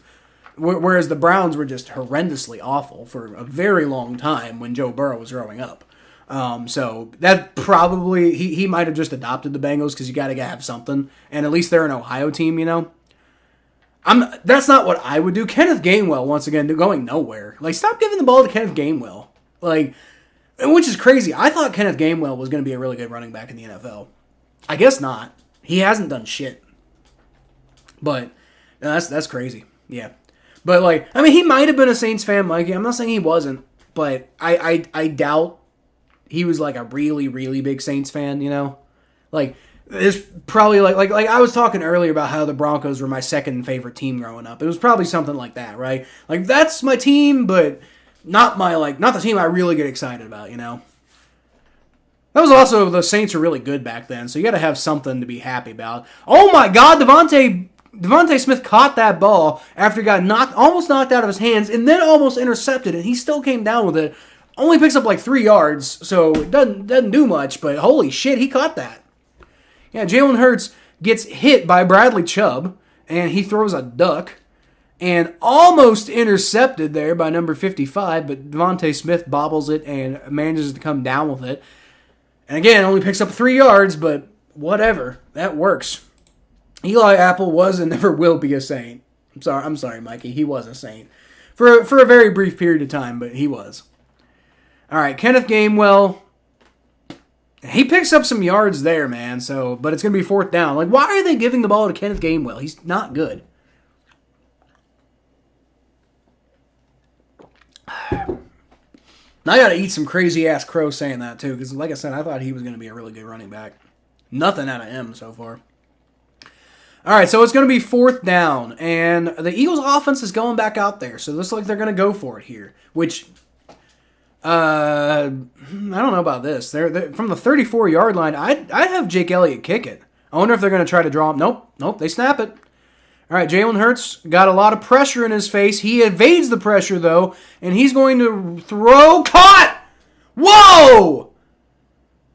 That's A.J. Brown, and they're calling that a touchdown. What a play! Ton of pressure in front of Jalen Hurts' face, and he escapes out of it. Doesn't completely get away from it, but gets away from it enough to get a throw off to a wide open A.J. Brown. And A.J. Brown manages to fight through like 3 tackles and get himself in the end zone. What a play! I'm sorry, just 1 tackle, but still. Actually, no, he's short. That's short. That's not a touchdown. It's gonna be like the half-yard line there, so that's not gonna be a touchdown. That's gonna be coming back. But it is going to be a first and goal from the half-yard line. That's definitely going to be. But that was not. He was down. His butt hit the ground before that ball crossed the line. So that's coming back. But not all the way back. That's just coming. That's not. The points are coming off the board. But what a play by Jalen Hurts, man. That was some Patrick Mahomes shit right there. That's what I'm talking about. When I say that Jalen Hurts is a better quarterback than Tua, not to say anything against Tua by any means, but Jalen Hurts is crazy, dude. Jalen Hurts is like, if Jalen Hurts was like more consistent, he'd be Patrick Mahomes, honestly. You know, Jalen Hurts has like some, you know, obviously some consistency issues, and he's not like, you know, he's not a perfect quarterback, and he has some problems sometimes. But when Jalen Hurts is on, he is dangerous, dude. Like, he's crazy. Like, I would argue right now, Jalen Hurts, probably the second best quarterback in the NFL right now. It was, okay, and so there's, I think, a tush push. I don't know. Either way, probably a touchdown. Yeah, that tush push is unstoppable. I get why they're trying to ban it. I don't agree with banning it, but I get why they're trying to. That's fair. That's fair. Not fair that they're trying to ban it, because I think that's bullshit, but fair as in, like, I understand why you're doing it. Because, like, that shit's unstoppable. Which, it makes sense. It's basically a fucking battering ram. Like, you have the entire team pushing in one direction, And so unless the defense times that perfectly, you're not stopping it. All right, it is 16-3, and the Eagles are starting to run away with this one a little bit. So, we'll see if the Dolphins can get their shit together, because I definitely expected this to be a very competitive football game, but so far, that's not what we're seeing. So far, we're seeing a lot of defense, but the Eagles' offense is starting to kind of come together. All right, Jake Elliott kick is up, and that's good. Kind of a rough-looking kick there, but even in being a rough kick, it was still, there wasn't a whole lot of doubt about that one going in. So it's 17-3. Eagles got a 14-point lead on the Miami Dolphins, and now we got to start asking the question: are the Dolphins frauds? Like as we asked about the Lions. So I mean, obviously, we're not saying that just yet because it's still the second quarter. The Dolphins could get their shit together, but if the game keeps going like this. Right now, the Eagles are on pace for that 35 points that I was predicting them to get. But the Dolphins are on pace for 6. So if this game ends 35-6, do we start having a discussion about the Dolphins being frauds like we had with the Lions? They lost 38-6, right? Saw Alvin Kamara broke the Saints' all-time record for Saints touchdowns, and never say Eli was a Saint. I will never say that. Well, he was. He played for the New Orleans Saints. I'm sorry, bud. You don't have to admit it, but it's true. He did play for the New Orleans Saints. That's a real factual thing that is actually factually true. And then Alvin Kamara. I did not see that he broke the all-time record for Saints touchdowns, which is crazy because Alvin Kamara is only 28, 29 years old. Same age as Joe Mixon. And he's already got the all-time touchdowns record? That's crazy. Yeah, he's 28 years old, and he's already got the all-time Saints touchdown record. That just goes to show you that the Saints haven't really had a whole lot as far as great running backs go. This is a guy who's been suspended and not playing before. That's nuts, man. That's nuts. Good for him though. I was really big. I wanted the Bengals to get Alvin Kamara in that draft, and I actually very specifically did not want Joe Mixon and. It wasn't because of the domestic issues. It wasn't because of that. It was more so just I thought that Joe Mixon was going to be too distracted by all that shit. He was amazing in college for Oklahoma, and then he just had all those issues. I thought he was going to be too distracted. He was going to go in the NFL. He was going to get off to a bad start, and then he was going to be behind the 8 ball, and he was always just basically going to be playing catch up. By the time his rookie contract's over, the Bengals are just going to move on because he hasn't developed by then. What actually happened was the Bengals sat him for a year. He was the third-string running back behind Jeremy Hill and Giovanni Bernard. But Jeremy Hill went and fucked up his whole career. And then he wasn't with the Bengals much longer after that. And then Joe Mixon eventually, Giovanni Bernard, obviously my boy, he's the centerpiece of my studio. But he also wasn't exactly a top 10 running back or anything like that. So once Joe Mixon develops, obviously Joe Mixon's going to get the job. I thought he wasn't going to develop because I thought he was going to be too distracted by all the things going on off field. And it wasn't necessarily his fault. Oh, it was his fault, but honestly, it happened when he was in high school, and he'd been fine ever since then. So the thing is I think it's bullshit when people don't let people prove that they can change. I said the same thing about Michael Vick, and by the way, Michael Vick changed. He started donating to animal care charities and stuff like that, and really kind of changed his entire everything. And people still to this day will talk about Michael Vick being a monster, which he was. Michael Vick did some terrible things to dogs, and he's gonna have to live with that shit for the rest of his life. But people can change, and people deserve a chance to prove that they've changed. And I feel like Michael Vick did that. And Joe Mixon also has done that, I think.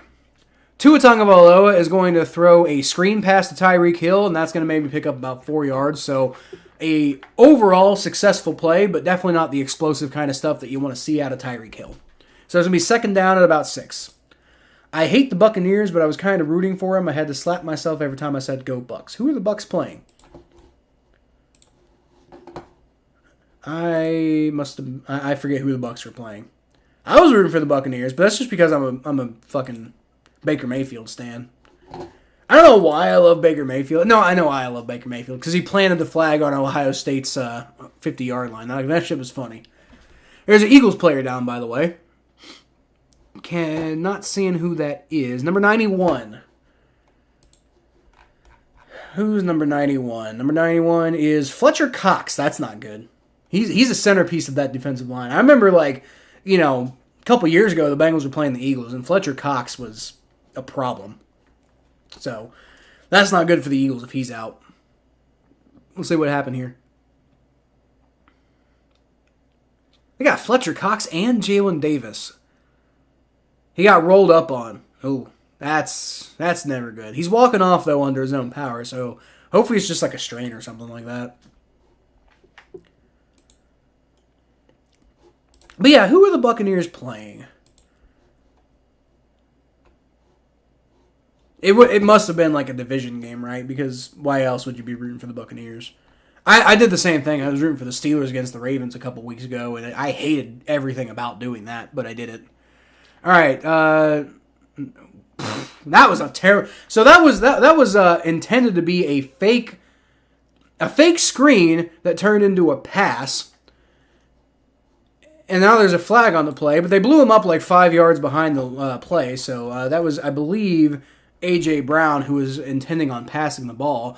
Now, what's the flag? I swear to God, if this is taunting, because that's the only thing I can think that it was maybe taunting, because they were celebrating after the play, but they shouldn't be penalized. They're playing the Falcons. Do you just hate the Falcons? I mean, yeah, the Saints and Falcons have history. I get that.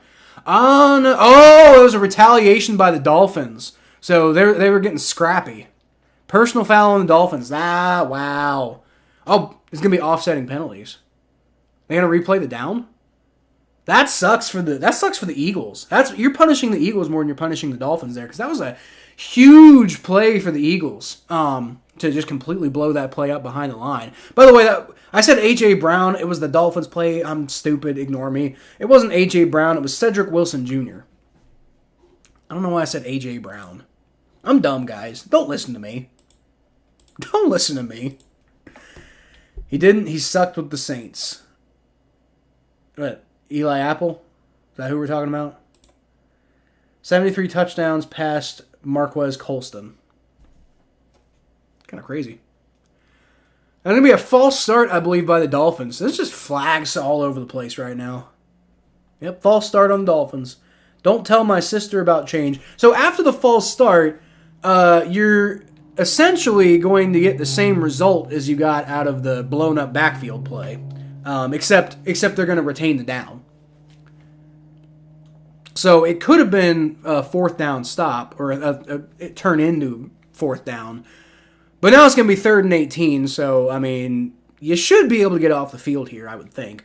Tua rolls back, takes a shotgun snap, all the time in the world to throw. He throws deep, and that is caught. Oh. That's Cedric Wilson Jr., the guy who got blown up on that one play. Tua had all the time in the world to throw, and he just rolled out to his right, eventually found somebody who got open. Darius Slay getting burnt on that one. Not burnt, but, got beaten on the play there. Falcons, yeah. Falcons won 16-13, which is kind of nuts. I definitely would have expected the Buccaneers to win that game. But what happened there? Did Baker Mayfield have a bad game? He didn't have a good game. I wouldn't say he had a bad game necessarily.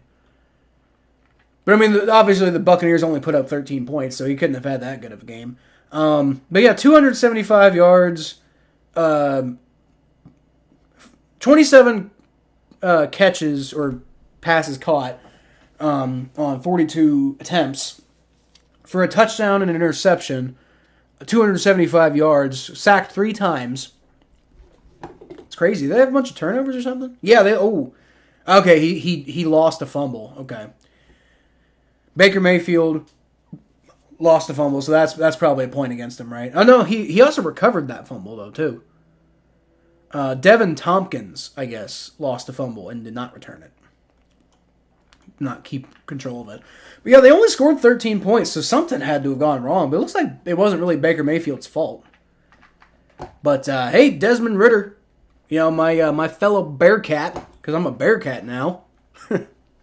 My fellow Bearcat, Desmond Ridder, out there getting a win. Like to see that.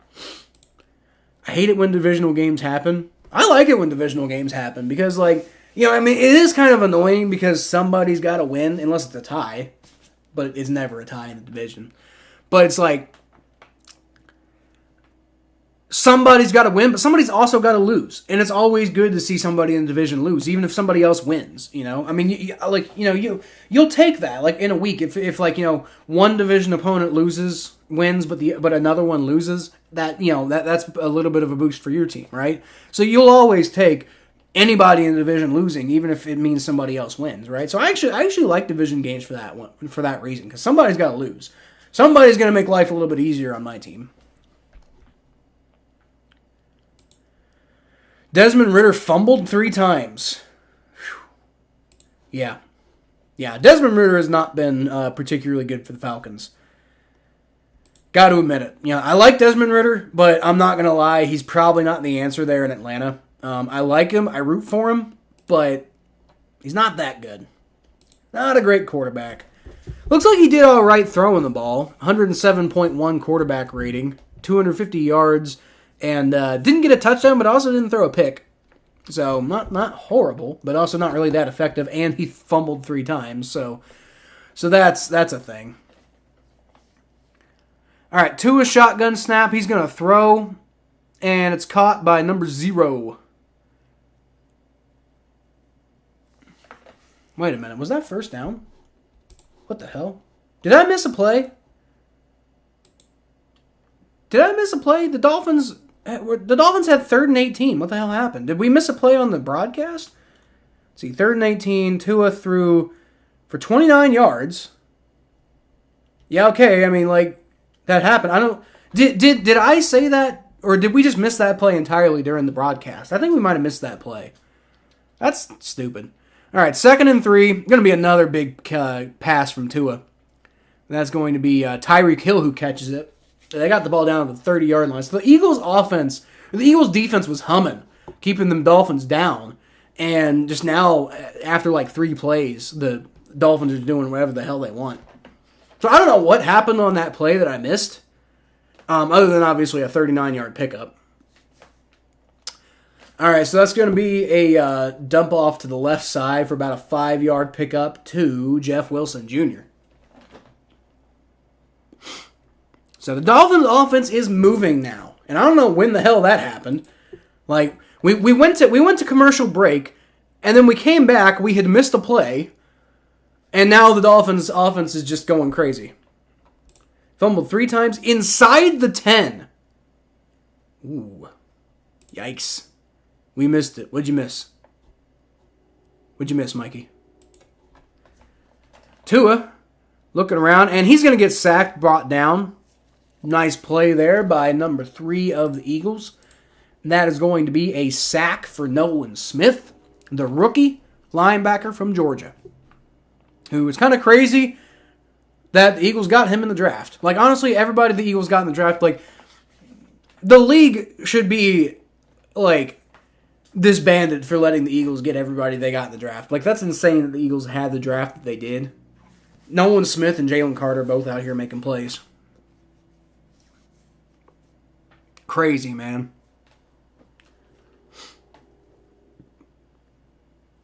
Big play to potentially shift some momentum toward the Eagles. So that's good for them. They're pretty much in holding to a field goal point at this point.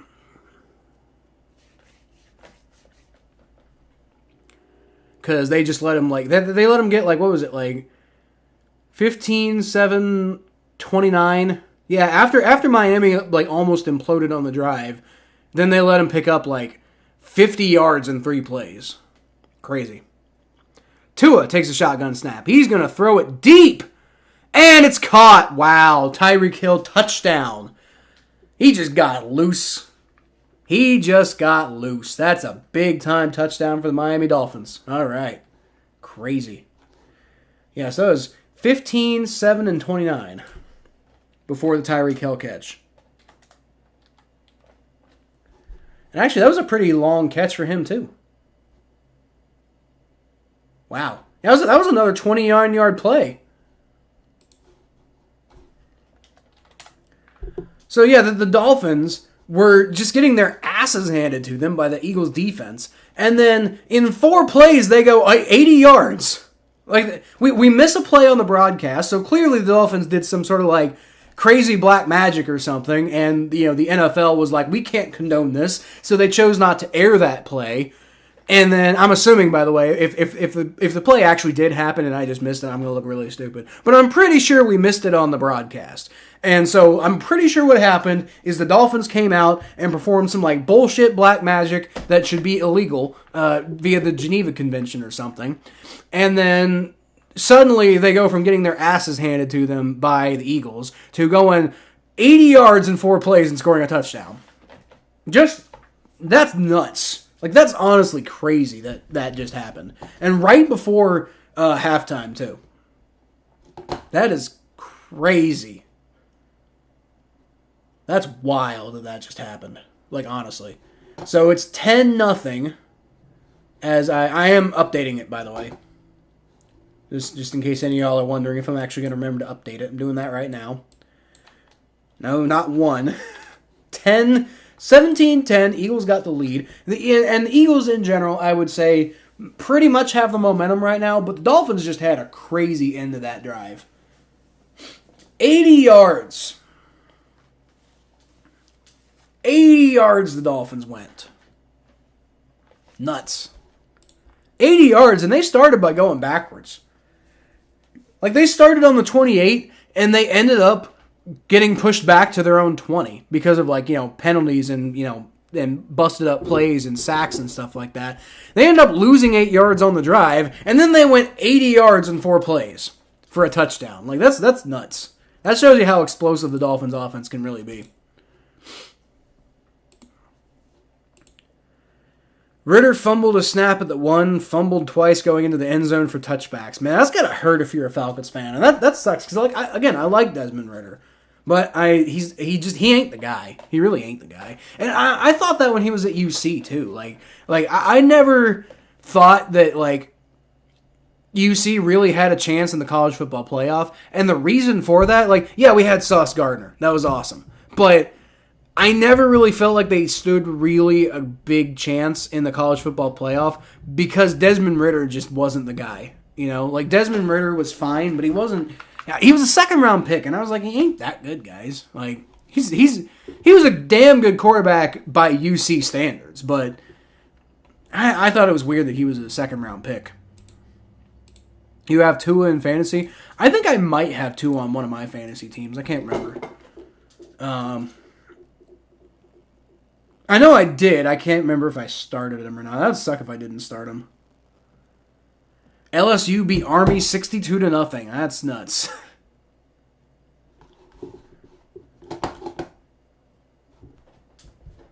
Poor Army guys. Alright, so the kick is away, and that's going to be a touchback. Alright, so Deshaun Watson got me all of -8 fantasy points.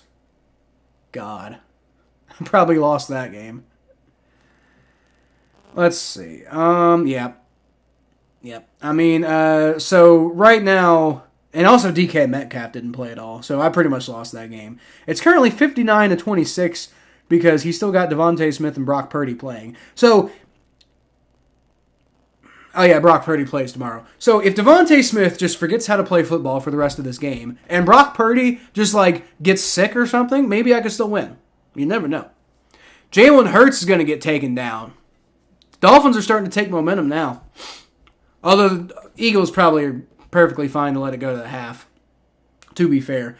Now, the Dolphins will get the ball first at the half, so that's something to consider. And then my other league, I got Sam Howell, and I lost that one too. So those are my 2 ESPN leagues. And then I got one NFL.com league. And I got a bunch of Yahoo leagues, and then I got a PFF league that I'm in, like for PFF employees. So I got a lot of leagues this year. I got Jalen Hurts in that one, and I've currently got 144 points, so I'm doing pretty good in that one. Yeah, and I'm definitely gonna win that one. So I'm doing pretty good in my NFL.com league. Yahoo, let's see. I'm gonna win that first one because like whoever. Yeah, this dude's still starting Nick Chubb. So he's got Justin Fields was out. This guy's got Tony Pollard starting, and they're on bye, so I don't think he's even paying attention. So I'm going to win that game, even though, like, by all rights, I really don't deserve to. Like, I'm having a bad game, but I'm playing that guy, so I guess I'm going to win.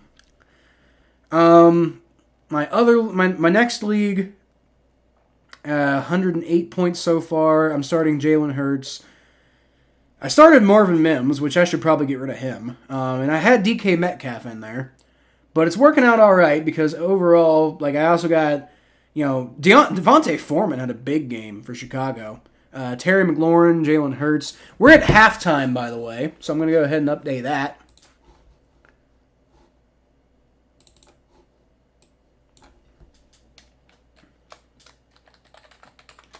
We are at halftime, folks. All right. And then, let's see. I got Kenneth Gainwell starting in another league. That's terrible. That's a money league too. I'm currently 2-4. I think I might lose my what was it like? It was like a $25. I think I'm gonna lose my $25. Oops. Not good for me so far in that league. What's the matchup looking like? Well, they're not having a great game. I actually might win this one. Huh. So I started Sam Howell. My only good guy so far, so Jahmyr Gibbs had a big game, that helped, and then Stephon Diggs had a pretty decent game, and then Dallas Goedert's having a good game so far, so that helps, and I'm also up against the guy who started Raheem Mostert, who hasn't done shit for the Dolphins so far, started Calvin Ridley, who didn't do shit, so yeah, I might actually end up winning this game. I could be 3-4. That's great. I'm keeping an eye on that. If I win that game, I don't think I deserve to win that game, but I might win that game. My next league, my team's called Zach Wilson's PR Agent. I like that name. Dude, I have nobody on my bench. I must have just, like, dropped a bunch of people and forgot to add people. Looks like I'm doing okay in that one. Probably going to lose, though. Starting Brock Purdy, so maybe he has a big game. But then if Brock Purdy has a good game, I'm definitely going to lose my other game, right? How about the Patriots over the Bills? Hold on. What? Hold up. What? Hold on. You know what? I didn't really look at the rest of the scores, so give me a... Holy shit. Bro. The Patriots beat the Bills. Dude, I'm telling y'all, those Buffalo Bills, I think they're frauds, man. Josh Allen's definitely a fraud. Let's see. Mac Jones, leading passer of the game with 272 yards and 2 touchdowns. Josh Allen, did he have a bad game? It wasn't a horrible game. 2 touchdowns, 1 interception. Scored 25 points, so it wasn't a horrible game. Their offense just didn't do very well. He did fumble once, though, so that probably didn't help. That's crazy. The Patriots beat the Bills. Damn. Bill Belichick, like... I know his like reputation's taking a bit of a hit since Tom Brady left, but Bill Belichick's still not a bad coach, man. Like, he gets a hair up his ass. He can do some damage. Bears beat the Raiders 30-12. So yeah, Bears I think are starting to kind of come on now, showing everybody the team that I think everybody thought they could have been. Browns getting away with murder over the Colts, which was bullshit that they won that game. But, I mean, they also scored 39 points, so, they in a way, they deserved to win that game, even though, like I said, it was kind of bullshit. Gardner Minshew had a pretty good game, but, whatever. Bill owns the Bills. That's crazy that they beat the Bills. You have Watson, too? Yeah. 5 leagues. Yeah, I got... Shit, how many leagues do I have? I got 2 ESPN leagues, 1 NFL.com league. I think I have 5 Yahoo leagues. Is that right? 1, 2, 3, 4, 5. Yeah, I got 5 Yahoo leagues. And then I got that PFF league. So that's 9. I got 9 leagues. Crazy. One of them's for my work though, and one of them is a money league. So those are the 2 leagues that I care about. Neither of which I'm doing amazing in. But it looks like I'm going to win in my matchup today. So that helps. The Mixon administration. They're kicking ass this week. I started Tua in that league. So that's the one I have Tua in, Mikey. My team's called the Mixon administration. They're 5-1. So, and look, they're kicking ass today. That's partially because I got Tyreek Hill. So, yeah, and I started Deontay Foreman. Yeah, I started Deontay Foreman, which is a great decision by me. I had a feeling he was going to have a big game. Picked him up in a couple of my leagues, and he really paid dividends. Michael Pittman Jr. also having a big game against the Browns. Let's see, anybody else? A.J. Dillon having a decent game, even though they lost. But I had a feeling with him because the Broncos' run defense is terrible. All right, and so then that's that league. And then how's my PFF league doing? No updates, so that's maybe a good thing. I don't know. Like, no email updates, anyway. We are at halftime, by the way, folks. So I'm literally just like, if you want to talk about something other than my fantasy football teams, let me know. But I got to fill this time with something, you know? We don't have a big enough community like Tom Grassi's got to raid people, right? So we just got to do what we got. Let's see what's going on with my game.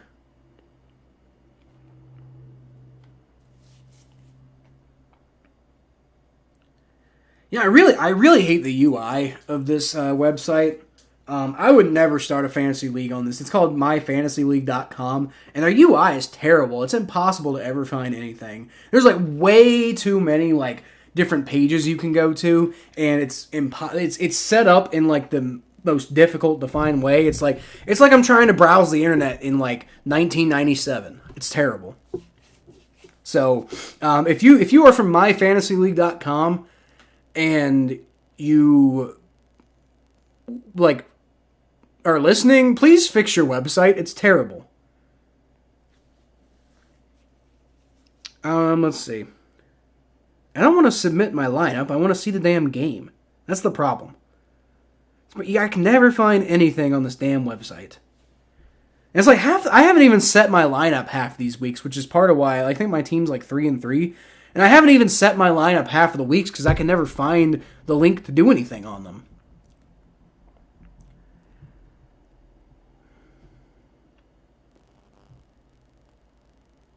Scores, here we go. Live scoring. I can at least see what the score is. So I'm currently losing my game by 1 point. Well, 1.2 points. So I think I probably got a shot there. Here. So if I just scroll forever, I'll probably find my game. Or, I can probably find in page, right? Yeah. Nope. No, I can't. Damn it. I don't understand this stupid system they have here. Weekly results. Maybe we'll get that. Nope, that was standings. See, this is what I'm talking about. Good God. Okay, weekly results. Okay, now it's saying... Oh, I think last week I had 112 points. Week 7. No, not 8. 7. Now it's saying I have 0. What? See, this is what I'm talking about. This stupid freaking thing, man. Here, find in page. Kyle, my name. Here we go. Okay, so far my team has 95.36. So I started the Lions defense, which did terrible. That's the whole reason I'm losing, actually, is because of the Lions defense. Still, Christian McCaffrey, did he not play? Oh, no, he plays next week. So I'm probably going to win that game then. I still got Christian McCaffrey yet to play. Zach Evans didn't do anything, though. That's unfortunate. That did not work out for me. However, that game is very close. Nothing out of my bench, though. I definitely picked the right guys to start. Dawson Knox and Brett Mayer being the only ones who got anything, and they definitely did not do better than Sam Laporta and Justin Tucker. So, for once, I put a tight end in my flex spot, and that actually worked out for me this week, because I got Mark Andrews and Sam Laporta. Working out for me in that regard. Yes, sirree. Okay, and Who am I playing against? I don't even know who the fuck I'm playing against. See, it is a completely impossible to navigate website. I'm telling you. Like, literally, if anybody from myfantasyleague.com ever hears any of this, please, for the love of God, rework your website. Hell, I'll do it. I'm learning to do front-end web design right now in college. Yeah, hit me up. Hire me. I'll do a better job than this bullshit. Can't find anything on this website. Weekly summary, maybe? No, that doesn't help. That's just another bunch of fucking numbers thrown in my damn face. I can't see anything. Live scoring, that might help a little bit. So DF, the guys, whoever's initials are DF. Maybe I can find it better on the desktop website, because their mobile website is horrendous. I probably can't find that much better on their desktop website, but let's see.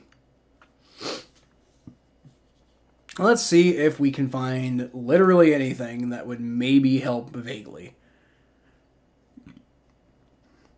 Dude, I will never use my... The only reason I'm using this is because that's what the PFF people use. But I would never use this website. Ever. Like, ever, ever, ever.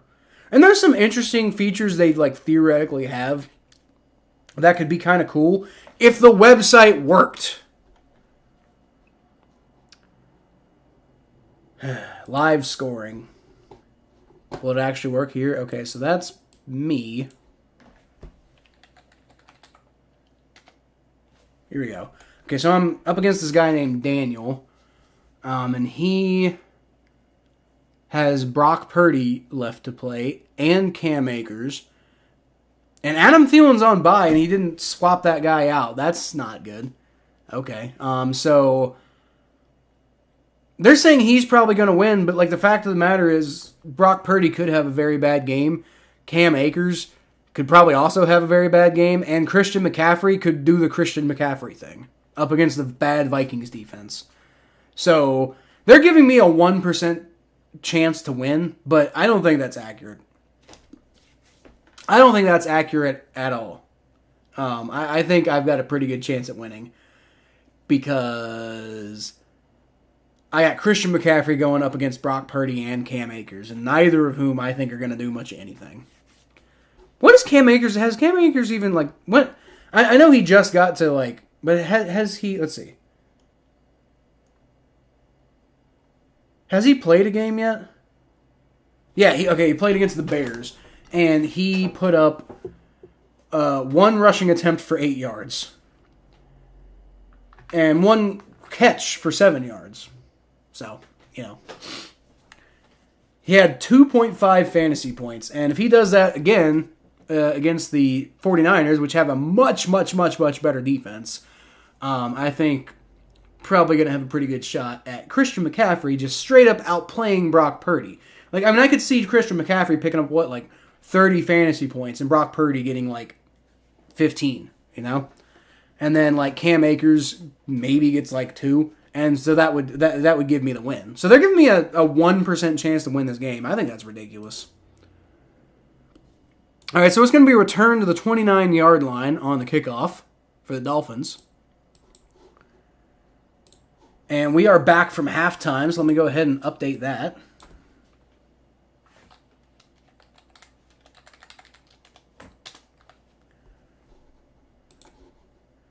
You're 0-6 in the league. That's terrible. I don't think I've ever been 0-6 before in any fantasy league.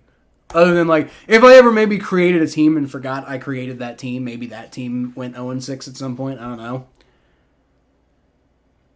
Just go on ESPN Fantasy. Yeah, I don't really like ESPN. I like Yahoo Fantasies set up better, so I tend to do most of my teams on that. But I got a buddy who always does an ESPN league, so I go on there for him. That's going to be about a 2-yard pickup for the Dolphins on that run. Love using 2 tight ends. See, I don't, because, often tight ends are starting to come back into fashion a little bit. But for a long time, tight ends were, a big deal, 10, 15 years ago. And then they just completely fell off use-wise, and so I stopped using them in fantasy as much as I could. But even now, I'd rather have, a running back in at the flex position, because the running back's going to, touch the ball more times than other people usually. Have more opportunities to get points. That's going to be a big catch to Tyreek Hill for about 15 yards. Eagles defense cannot cover him. I mean, duh.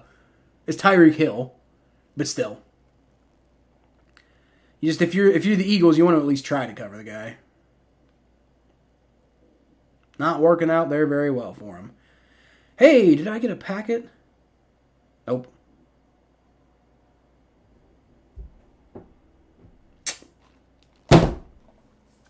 I'm getting really annoyed with that whole thing, man. They hired me to do a job, and then they never give me any work. Tua is going to be a pitch to Raheem Mostert, and he is going to find some room, actually, after he almost got taken down in the backfield, pick up like 8 yards. So that's a pretty good run there for the Dolphins. Not bad at all. Eagles defense looking a little suspect on that play. Just a little suspect.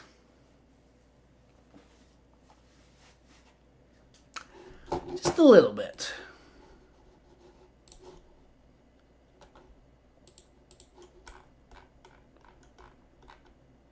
Fletcher Cox back in the game, so that's good to see that he's not hurt. For the sake of, him and also the Eagles. The Eagles can't really afford to lose him.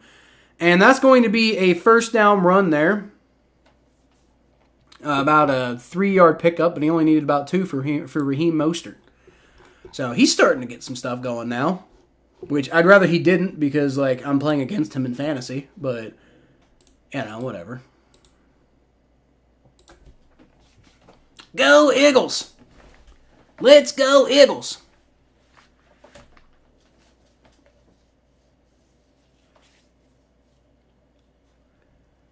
All right. Tua is in the shotgun formation once again. He's going to fake the handoff. He's going to dance around the pocket, gets a little bit of pressure, gets the ball off, and basically tackles the line. Nothing really there for Ahmed. All right, well, sucks to suck.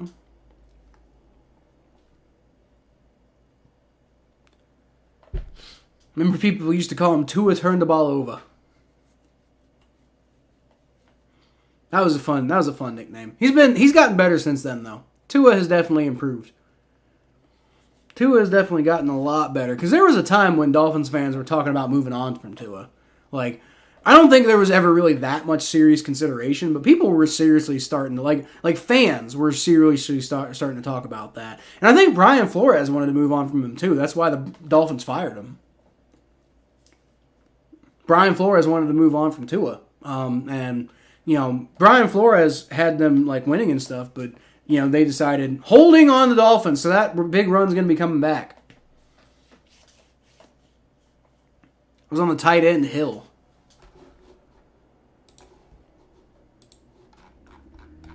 But yeah, Brian Flores wanted to get rid of Tua. Julian Hill, by the way. Brian Flores wanted to get rid of Tua, and that's why they fired him, essentially. Because, he didn't want to keep working with Tua. And here's the thing. Brian Flores leaves and Tua gets better. So people were talking about how terrible it was that the Dolphins fired Brian Flores because he had them winning and stuff like that. I'd argue the Dolphins are better off without him. And I said that at the time. That was going to be a little too far for Ahmed there, so that's going to bring up 3rd and 18. But we've seen the Dolphins convert 3rd and 18 already. Well, no, we didn't see them convert 3rd and 18 because they didn't show it on the broadcast. So we didn't actually see that happen. But they have done it today. Eagles got the opportunity to force them to come off the field here. Probably punt. If the Dolphins pick up 17 yards on this play, they'll probably go for it on 4th down. Or actually, they might just kick a field goal at that point, to be honest. Tua pump fakes, and then he's going to get it off to Raheem Mostert, who picks up about 6 yards, but that's not going to be even anywhere close to enough. So Dolphins are going to it's going to be about the 45-yard line, and it's going to be 3rd and 12. So they're almost definitely going to punt it here. I'm sorry, 4th and 12. So almost definitely they're going to punt it here. Because this is no man's land almost when it's short yardage situation. But yeah, they're going to punt it. If it's short yardage situation, maybe you go for it here, but it's 4th and 12. So, and there's a flag on the Dolphins. It's a false start. So they're going to back themselves up even more.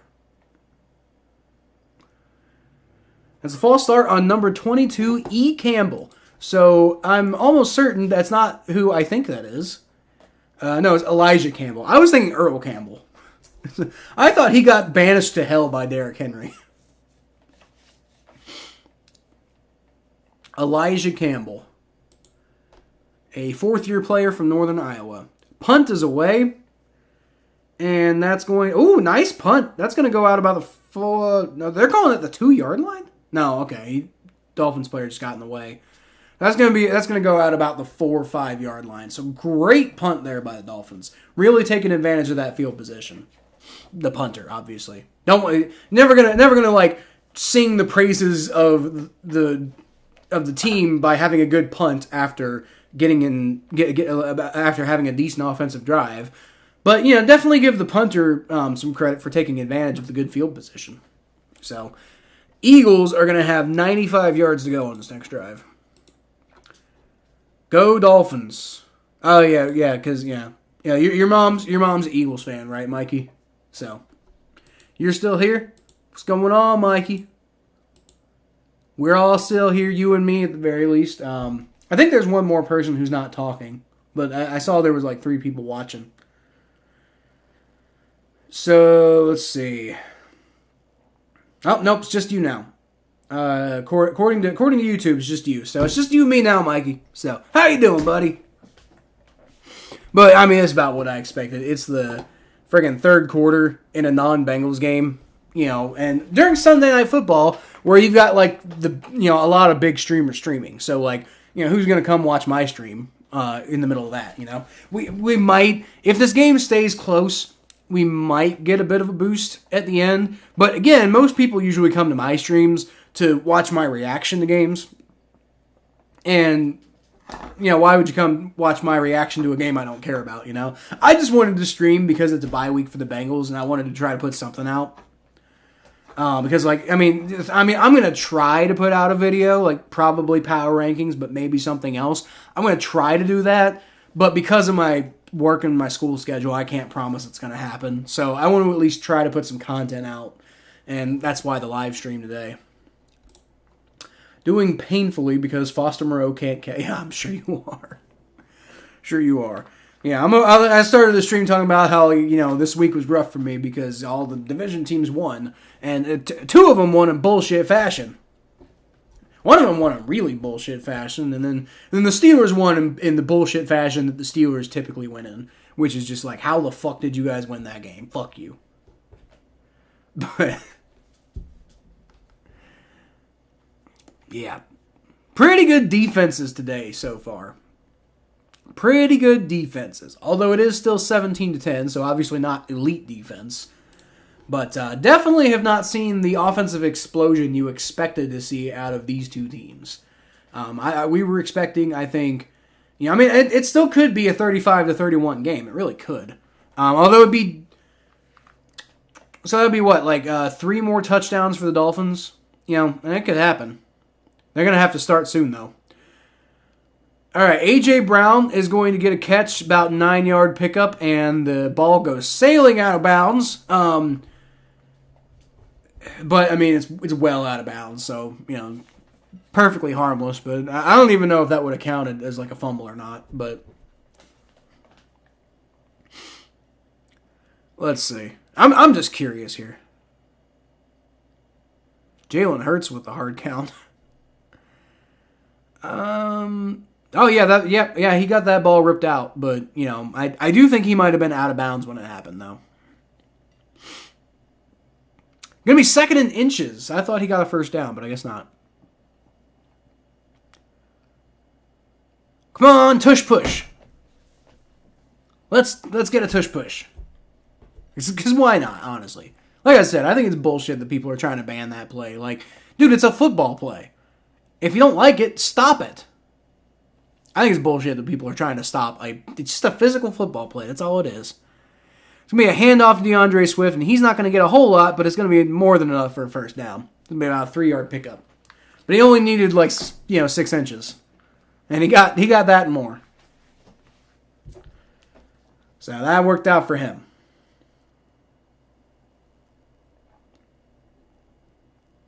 Ooh, Tom Grossi's got a Packers fan and Broncos fan react to NFL Week 7. That's a good one.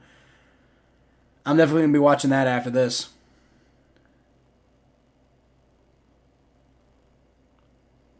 What if the Byzantine Empire survived? That's got to be a good video. I want to watch that.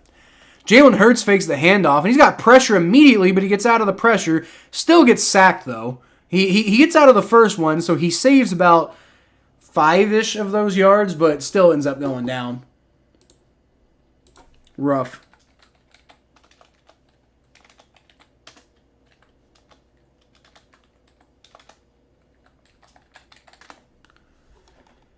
Rough. Oh, yeah. 78 just got destroyed on that play.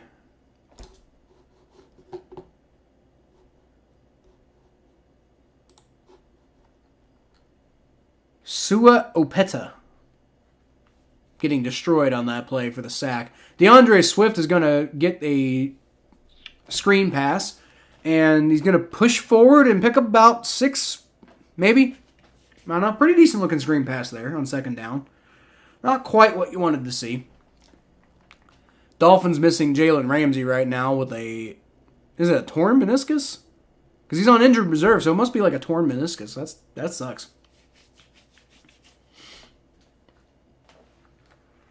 Third and 5. Can they convert? Can the Eagles convert the 3rd and 5?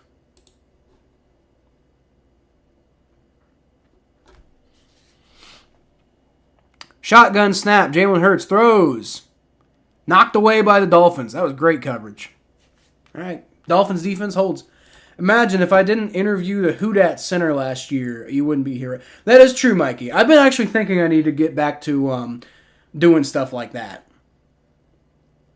I've been thinking I need to get back to doing stuff like that, like bringing on fans of opposing teams. It's just with my schedule, it's really difficult to do previews right now. But that's definitely something that, once my schedule does free back up, because I should be done with a degree in 2 years. And so once school's over, maybe I get back to doing that style, right? I'm starting to develop a lot of ideas about the show. So right now I just kind of want to get through, because the whole reason I went to school, I knew it was going to get in the way of doing this show. But the whole reason I went to school was to give myself a better opportunity for doing stuff like this. And I figured it would also make the show better. So if I got to sacrifice, a couple years of building the show, as long as I'm still here, show will be fine. And then, in a couple years, I'll be ready to really start kind of going balls to the wall, That's my hope. But I'm starting to formulate a few ideas about what I want to do when I, get my time back. Because I will be back full hardcore. We're gonna go back. We might be doing this channel started doing daily content. We haven't been doing daily content in a while, but this channel started with me doing daily content, and I, to some extent, intend on mostly getting back to that. Maybe with a day break in there or something like that. But and I'm including the podcast in that too. And we used to do twice a week on the podcast, so.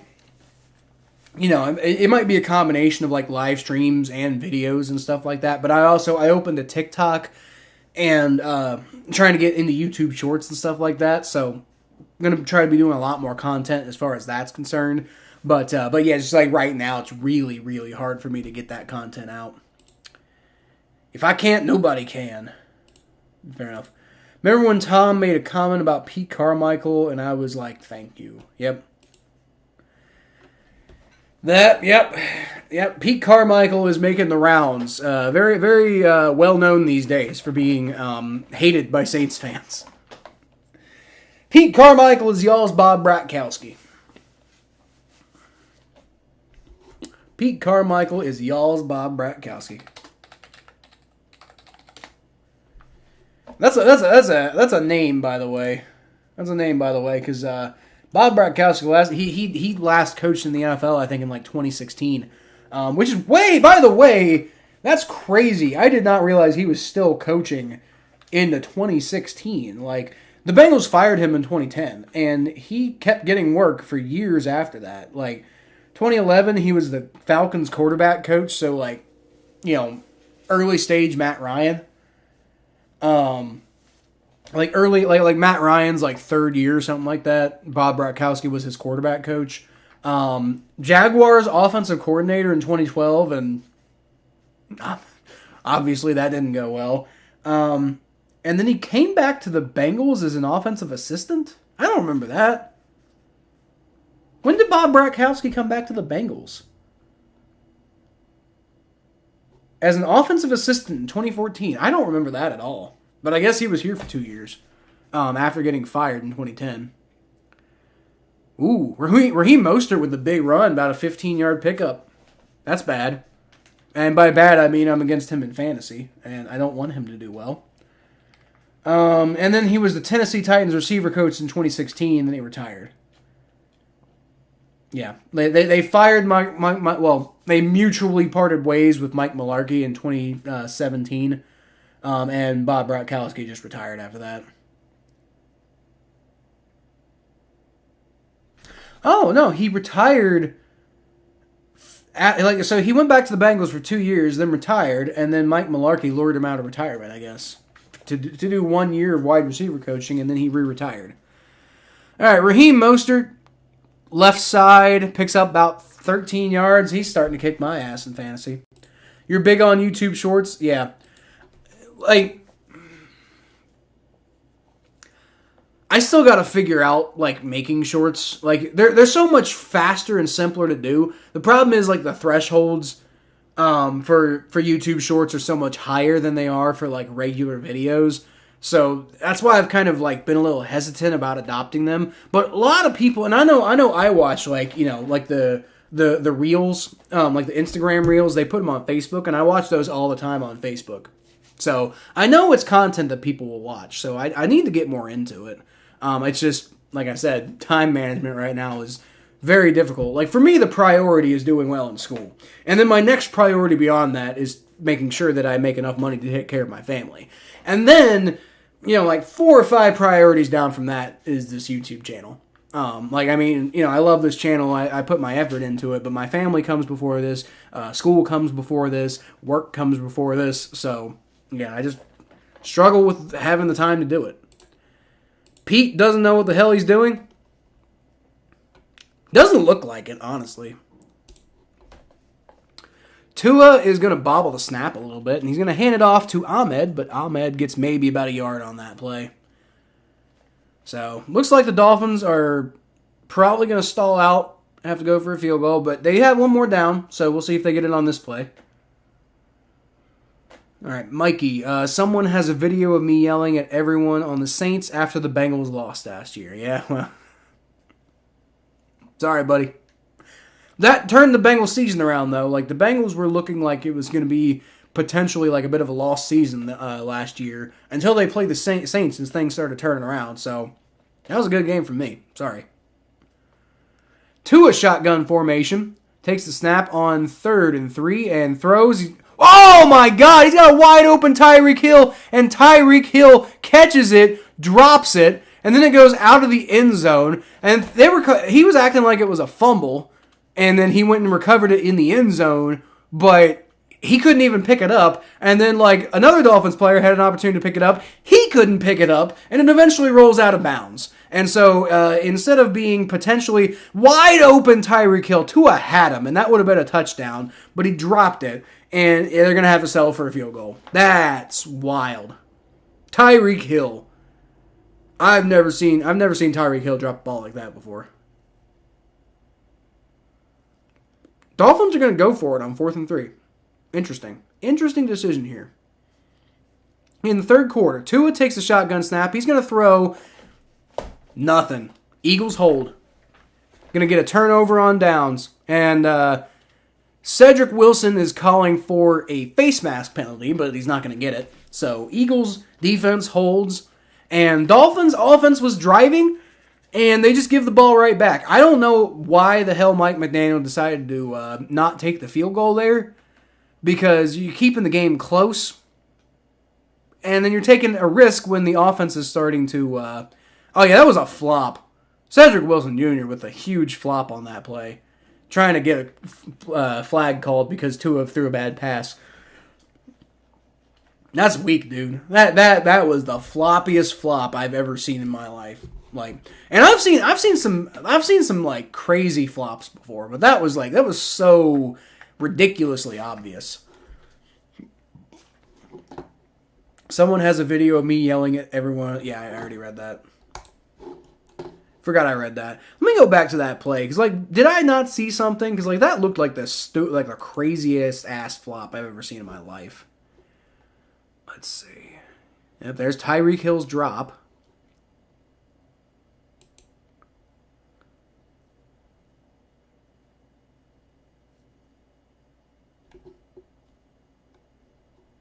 Nope. Went too far that time. All right, here we go. Tyreek Hill's drop. Okay, we're just going to wait because I'm having trouble actually skipping to the part I want to skip to. If I do it like here... Yep, that's just too far. Well, I think they'll do a replay, though. He's calling for a face mask. I didn't see a face mask at all.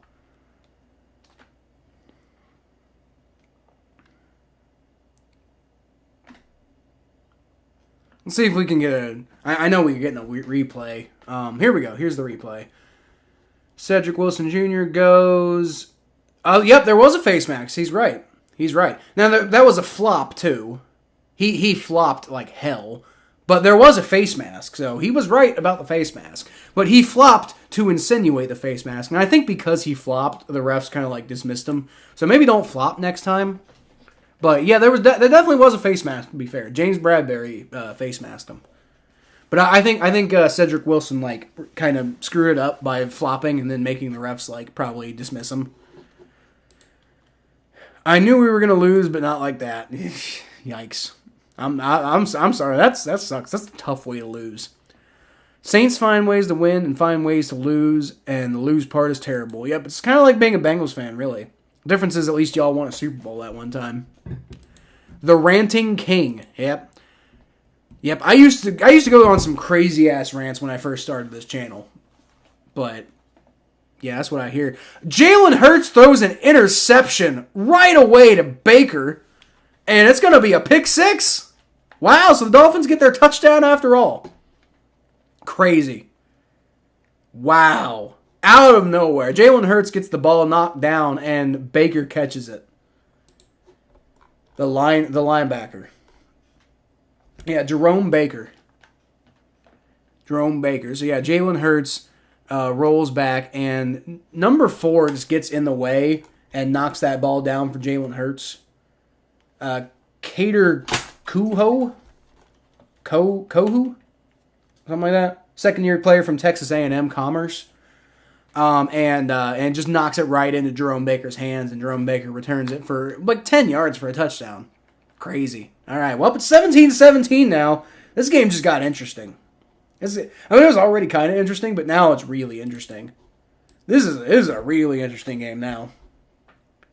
Wow, that was a turn of events because it looked like the Eagles just like really like took the wind out of the Dolphins' sails on that last drive, and now Dolphins got it right back. Wow, that's nuts. Defense was like, offense can't get it done. Hold my beer. That's what they said. Speaking of beer, I think I'll have a beer. Been a while since I had a beer on stream. Been a long time since I had a beer on stream. We used to do like the beer of the week segment, or not the beer of the week. It was called I think it was called beer of the day or something like that. But like me and Thomas, because Thomas used to work at like a brewery, and me and Thomas used to always come on the show and we'd have like a beer and we'd like advertise at the beginning. I think the idea was to try to like hope that one day maybe we could get a beer sponsor or something like that. I thought that'd be funny. But yeah, we used to do that segment. Haven't done it in a long time though because Thomas just kept forgetting to bring beers and I just kind of got a little tired of being the only one who was drinking. And all it would do was just knock me out. And then Thomas just isn't drinking the whole time. And so I'm just like, oh, what? I'm just not going to just drink over here by myself. But, I mean, honestly, right now, you know, we're hanging out. I don't really care that much about this game. So I think I'm just going to kick back, have a beer, and we're just going to hang out and have fun. You won the ranting award. Who gave you who bestowed upon you the ranting award? Like, who sponsors the ranting award? By the way, in case now, Mikey, you were too young to drink, so don't drink, Mikey. Not until you're 21 years old. But when you do drink, when you are old enough, and if you decide to drink, drink Mad Tree. Mad Tree, please sponsor me. But yeah, don't drink until you're 21, Mikey. Don't do it. Legal disclaimer.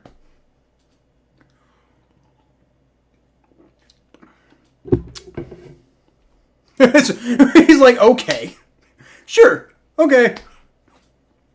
I don't even know if I don't even know if you would be planning on drinking, Mikey. I just don't want you to. I just want it to be known that if you do go out there and decide to make some decisions you're not supposed to make at your current age, somebody doesn't come to my channel later and be like, "Oh, look, Kyle was drinking. He must have gotten the idea from him." And so I just want to put it out there. I'm saying, don't do that. But when you're 21, drink Bad Tree. This is psychopathy. I'm a big IPA fan. A lot of people don't like IPAs. You probably don't know that much about beer, but IPAs are not very commonly like they're kind of like they're really strong like taste wise. They're kind of citrusy and stuff like that, and a lot of people find them like a little too much. I really like them though because they got this like really kind of harsh taste that I really like. But again, you're too young. Don't drink it. This is weird. I'm talking to a 13-year-old, I think. Talking to a 13-year-old about beer, so, you know. I'm just trying to cover my bases here. Don't drink. Jalen Hurts escapes from pressure and picks up a first down, slides about 14, maybe 15 yards. Let's go.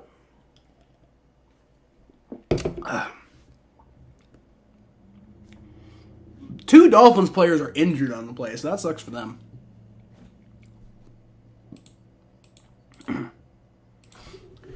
That sucks for the Dolphins there. Oh, boy. Dude, it is crazy hot in here. Like I've kind of got this little studio here, and I've got, like, 3 different lighting setups. It's and this is ghetto rigged, by the way. I've got this, like, lamp that I use for lighting, and then, like, another one over here. It's really, really ghetto rigged,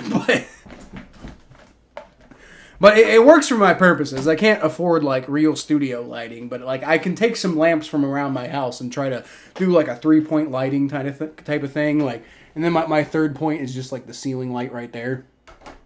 So, it looks weird. Who's Jerry? Is Jerry the name of the guy from Who Dat Central? That'd be funny. 14 years old. Okay, well, still. It was still, don't drink. You still got about, 6 more years till you're legally allowed to drink? So don't do it till then. Can't even drive. Yeah. I mean, you know. We weren't talking about driving. We were talking about drinking. But also, probably don't drive till you're like, you know. I don't think I need to disclaim that one. Because, I mean, that's the thing. Like, if I were to, like, do a show about driving, and then you were to be, like, in my live chat, and also I wasn't driving while reading, that would be a terrible idea. But if I was talking about driving and you were in the chat, nobody would get mad at me if you just went and started driving a car and got in trouble. But, like, if you were to drink and they thought you got the idea from me, then I might get in trouble for that. That's kind of weird, isn't it? I don't know.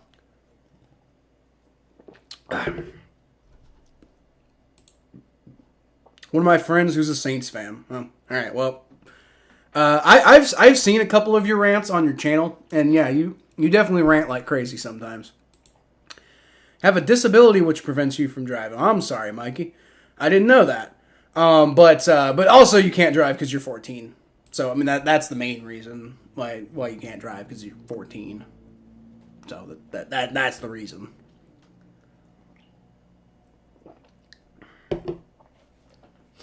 All right. We are 17-17 right now. 17-17 with 3:50 left to go in the third quarter. In a game that has nothing to do with the Bengals. So, what was my favorite rant you did? I think my favorite one, because I think I watched that one where you were ranting after the Bengals beat the Saints. I think I watched that one, and as I recall, that one was I thought that one was funny. But I've seen you put out videos a couple of times with you ranting, and I thought that shit was funny. Jalen Hurts fakes the handoff, gets out of pressure, throws, caught. Devontae Smith. That's Jalen Hurts football right there, baby. That's Jalen Hurts football right there. Making it happen. And that's also Joe Burrow football, when he's healthy. So I would like if we could get back to that, please. Instead of this weird Joe Burrow football lately where he's just been looking more like Andy Dalton. Frankly, that's what Joe Burrow's mostly looked like lately. Joe Burrow has been looking a lot like Andy Dalton. And both versions, good Andy and bad Andy. Without the interceptions, to be fair. But he's been really inaccurate, which is weird. Jalen Hurts fakes the handoff. He's going to throw, and it's caught again by A.J. Brown. He has to come back for it a little bit, though, so it's only going to be about an 8-yard pickup. Could have been a first down. But you'll still take the 8-yard pickup. It's still a good play. And the Eagles are driving, so they are going to have the ball at about the 30.5-yard line. So they're already well within field goal range. 2nd and 2. Dude, the close-up of that old Eagles logo is really kind of creepy. DeAndre Swift gets loose to the right side. Looked like he was going to be stopped, but he does pick up the first down. All right, well, there you go, DeAndre Swift. Former Detroit Lion, who I thought was going to be I thought it was going to be a lifelong Lion. They went and drafted Jahmyr Gibbs and moved on from DeAndre Swift, which I thought was weird. I thought DeAndre Swift was doing well in Detroit. Maybe they just didn't want to pay him. I don't know. Well, I know they did trade him. Maybe they just got convinced to trade him because it was a good running back draft. And see, that's what I'm talking about. DeAndre Swift, it makes a man miss and turns what could have been a 5-yard loss into a 5-yard gain. He's a good player, man. I wasn't entirely sure why Detroit moved on from him. And I guess Jahmyr Gibbs could be pretty good. So maybe it'll end up working out for them. But DeAndre Swift's a damn good player, and the fact that the Eagles got him, that should scare all of you. That should scare all of you because, they moved on from Miles Sanders, and I think DeAndre Swift's an upgrade from Miles Sanders, honestly. All right, it's going to be a fake handoff from Jalen Hurts. He's going to throw, and dude just was not ready for it. I think it was a little behind him, too, but dude was just not ready for that pass. That was number 13, Olamide Zaccheaus. What a name. A 5-year player. I've never heard of him in my life. Olamide Zaccheaus. Let's see. Curious what his background is. He used to play for the Falcons, allegedly. I guess, from what I'm seeing in the picture here. All right, Jalen Hurts, shotgun snap, rolls back, throws, caught Dallas Goedert. Dude, Dallas Goedert's having a good game, man. Down to about the 14-yard line, actually. All right, so he played for the Falcons from 19 to 22 and just joined the Eagles, apparently. Undrafted player. And looks like he never really did all that much with the Falcons, but had a big career game against the Saints one time. So you probably remember him, Mikey. And then has since signed with the Eagles and hasn't really done much. But yeah, Olamide Zaccheaus. Never heard that name before in my life. Jalen Hurts throws, caught A.J. Brown, and he gets loose, and that is a touchdown. That's a touchdown for the Eagles. All right, and they go back up. So it's going to be 23-17, pending the extra point.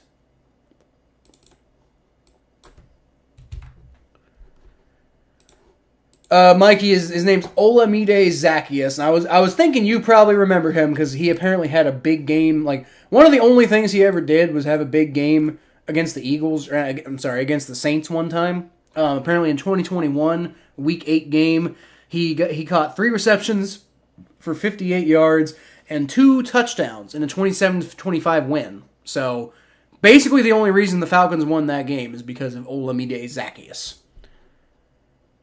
It turns you into cream cheese. Yep, that's got to be him. He apparently looks like he had one really good game every year for the Falcons, but mostly was just completely irrelevant outside of that. Like one fantastic game for the Falcons every year, and outside of that, he just didn't do nothing.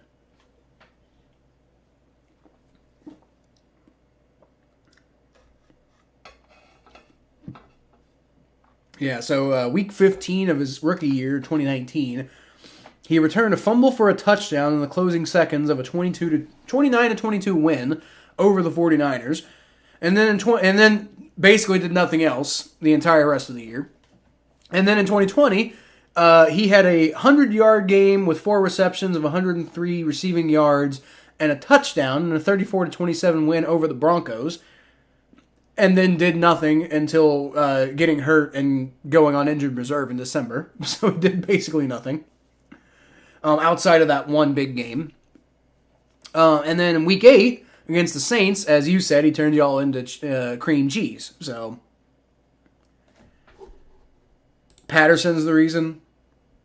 I could see him opening things up. But that also might be, like, Patterson might be why he's not with the team anymore, too. Dolphins going to return it to 2025 and goes down about the 31-yard line. So decent little return there by Braxton Berrios, former New York Jet, now with the Miami Dolphins. Olamide Zacchaeus. I learned a new person's name today.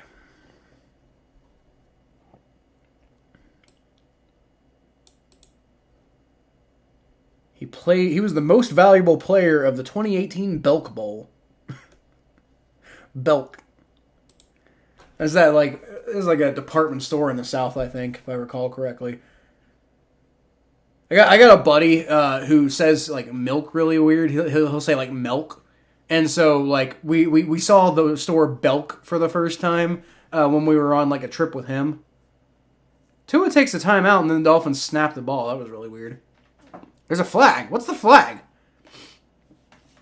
I'm really confused. I'll get back to my Belk story here, which is fascinating, I'm sure, by the way. I'm sure you're dying to hear my Belk story. But I'll get back to that in a second. I think they waved the flag off, though, which would make sense. Tua took a timeout. Yeah, okay, I think they waved the flag off. So yeah, my buddy just, like, he pronounces milk for some reason. I don't know. He's a good guy. I love him to death, but he's got some like fun quirks about him. But yeah, he pronounces milk, and so we came by the store Belk on a road trip one time, and we just would not let him live that store down. So I guess there's a Belk Bowl. He went to Miami University, so it would have been funny if Miami had played in the Belk Bowl. Tua with a 14-yard pass to Jalen Waddle for a first down, and that brings the third quarter to an end. So we are going to move on to quarter 4 with the Eagles up. I think it's actually 24-17 now. Should have updated that. Doing better than normal though with the scoreboard. I got all my quarters in on time. I think I was a little late on the second quarter, but for the most part I got all my updates in on time. 24-17. So far doing pretty good. But again, I think a big reason for that is because I don't really care that much about this game. So I'm more focused on the fact that I'm streaming right now instead of like watching a game of my favorite team. Which, like, to be honest, like if I was really like doing like if I was doing those like streaming those games as a job, then I would feel more obligated to pay more attention to what I'm doing and maybe focus less on my enjoyment and stuff. But the whole point of these live streams is to, like, you know, record my reaction to the game. So if I'm not reacting, there's no point in me doing any of this. So, like, the scoreboard like I want to keep up with it, but it frankly is secondary to the rest of the stream. So I try to keep up with it, but sometimes I'm not great at it. The game was when Davenport forced a fumble, but they recovered it, and then Younghoe Koo hit the game-winning field goal. Yep. That 2018 or the 2021 season for the Saints, man. Some close games y'all been in over the years. Close games the Saints have been in over the years. Kind of nuts.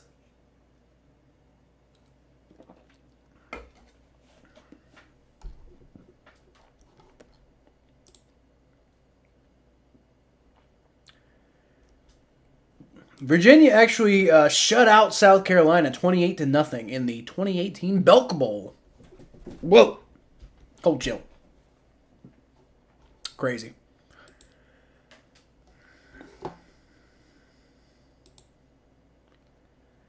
Crazy. All right. Bengals play the 49ers this week, and I'm actually kind of excited because the 49ers did not look good against the Browns. And if I recall correctly, 49ers got some injuries that they have to deal with. So Christian McCaffrey's a little bit banged up. Not that I'm rooting for injuries, by the way, just to make that clear, but Christian McCaffrey, a little banged up. Dre Greenlaw, a little banged up. Deebo Samuel, definitely banged up. Trent Williams, banged up. So, 49ers dealing with a decent number of injuries. Just had a really bad game against the Browns. I think the Bengals can beat them. I really do. Raheem Mostert's going to get the handoff, and he doesn't get much there, so that's good for my fantasy team.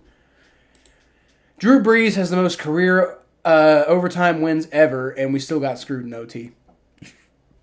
You know what's crazy about the fact that Drew Brees has the most anything? Like, he has, like, career records of any kind.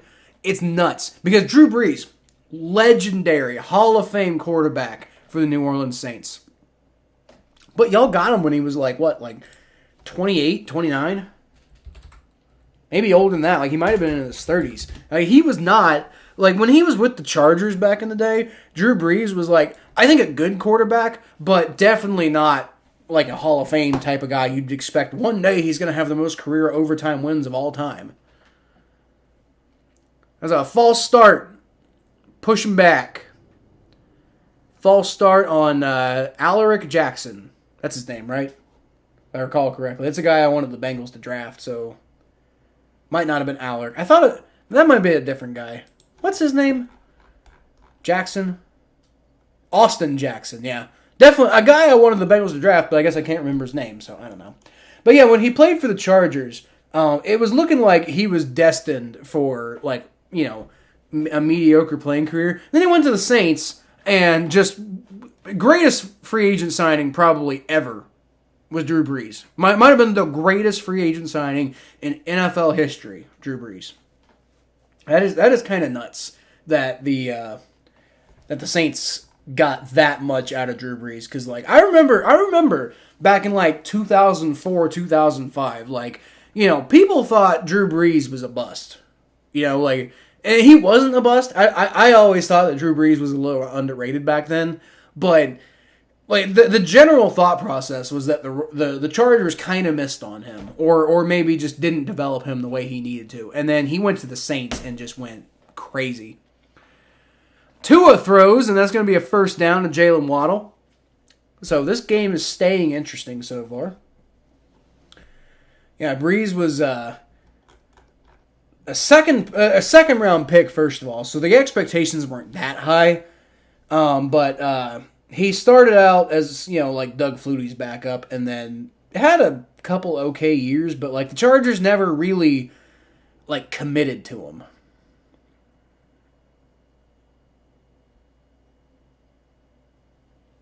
Chargers never really committed to him, which was the issue. All right, Tua is going to fake the handoff from the pistol formation. He's going to throw, and it's caught. It's a contested catch by Cedric Wilson Jr., so good play by the Dolphins there. We were down 24-6 in the game. We came back, and Patterson also turned us into cream cheese. Rough. Drew Brees got me into football. I'm sure he did, Mikey. I'm sure he did. He got a lot of people in New Orleans into football. Like, the Saints were honestly like y'all were kind of a joke in the NFL before Drew Brees showed up. Like there was like the Archie Manning era with the Saints, but outside of that, the Saints were kind of a joke in the NFL. And even the Archie Manning era wasn't as good as much of anything. Tua falls down. Not sure what the hell happened there, but he's going to lose about 3 yards after literally just falling down.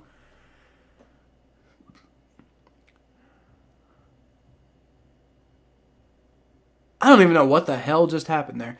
He faked a handoff to Ahmed, who he didn't have anybody in his face. He just fell. He just slid, but I'm not sure why he slid. Like, did he slip? I mean, if he slipped very gracefully. But that was a weird play. All right, well, it's going to be 2nd and 13. Tua throws, caught, and that's Jalen Waddle, about a 6-yard pickup. Saints are back to being a joke. Yeah, but not like the way it used to be with the Saints, Mikey. Like, right now, the Saints are, like, not respected, but they're not, like, the Aints. Like, back in the day, it was the Saints were the Aints. It was like, it was like, as far as, like, joke franchises go, the Saints were about at the top of the list. Like, the fact that, like, it was like the Buccaneers, but then, even then, like, the Buccaneers won a Super Bowl. But then again, that wasn't until 2002, to be fair. But, yeah, it was like, I mean, it's honestly, the Buccaneers and the Saints were, like, the jokes of the NFL at the time. And that's an interception by Darius Slay. Tua intercepted, and that's huge. He gets it down to about the 17-yard line. Rough. I somebody on Twitter tried to tell me, Tua Tagovailoa, like, after the Dolphins beat the Broncos 70-20, which was an incredible feat, by the way. But they tried to tell me, like, Tua, clearly better than Joe Burrow, and it's not even close. Like, bro, are you sure? Because, like, as bad of as, like, not great of a year as Joe Burrow's having so far, he hasn't been making dumb decisions like that. Like, that was crazy that Tua even threw that ball. But whatever. Dolphins fans are going to talk their trash all day because, like, oh, you kicked the Broncos' asses. Good job, I guess. The joke is Pete Carmichael. Well, okay, yeah, sure. Pete Carmichael is definitely a joke right now. He's a punchline. But the Saints aren't like people have some respect for the Saints right now, right? Like, I mean, like, I know they're, like, not having a great year, but they're not having a terrible year. And, like, when we're on the Battle of Ohio podcast, like, sometimes you're there, sometimes you're not. But me and Thomas are always talking about how, like, the Saints are, like, I expect the Saints to win probably most weeks. So, I mean, the fact that they lost the way they lost to the Jaguars sucks, but, like, the fact that they came really close to almost winning that game against the Jaguars. The Jaguars are a damn good football team. So, I mean, it's like, y'all are 3-4 now, but you're not that far off from being, like, a decent team. Now, maybe if you had, like, Brian Callahan as your offensive coordinator instead of Pete Carmichael, and Brian Callahan is not even that great of an offensive coordinator, but just, like, somebody who's, like, decent instead of Pete Carmichael, yeah, maybe you would be better than 3-4, but that's my point. Like, the Saints aren't that far off from being a decent team. So, no, the Saints aren't a joke right now. The Saints are, underachieving, but they're not a joke. Like, I mean, we're talking about, like, like, historic levels of futility. Like, the Saints were, like, never, like, much more than a punchline. It was like, when I was a kid, the Bengals went through a period of being, like, a legitimate joke of a franchise and a punchline for, like, 10 years. The 90s were a nightmare for the Bengals. I mean, you've seen my series about Mike Brown. Like, the first video is about how the Bengals were just a nightmare of a joke of a franchise in the 90s. But even then, it was only for, like, 10 years. The Saints were a joke for, like, their entire existence up until Drew Brees showed up. Find me a guy who runs on 2nd down every time, throws it over 50 times, runs on 2nd down every time, throws it over 50 times, runs streaks 4 straight plays, and then streaks on 3rd and 5. I mean, that just kind of sounds like your standard, like, dumb offensive coordinator, Mikey, honestly. Like, the Bengals have had some coordinators who've been like that before. Like, what's his name? The old Bengals quarterback coach who we promoted to offensive coordinator, and then he was just, it was a disaster at offensive coordinator. Like, he was a terrible offensive coordinator for the Bengals. He was a legendary quarterback coach, and then he just could not handle being an offensive coordinator. God, what was that guy's name? I used to be like a big fan of him, and then he just like ruined his reputation by being a terrible offensive coordinator. Which sucks, because I thought he was going to be a really good offensive coordinator. Who was that? What was that guy's name? Fuck. Oh, Ken Zampese. Ken Zampese. Yeah, he was like a legendary quarterback coach with the Bengals. They promoted him to being an offensive coordinator after Hugh Jackson left, and he basically did shit like that, you know? He was a really, really bad offensive coordinator. And it sucks because like I really wanted him to do well. Like Ken Zampese was my boy. But at a certain point, I just couldn't I couldn't back him up anymore because he was just terrible.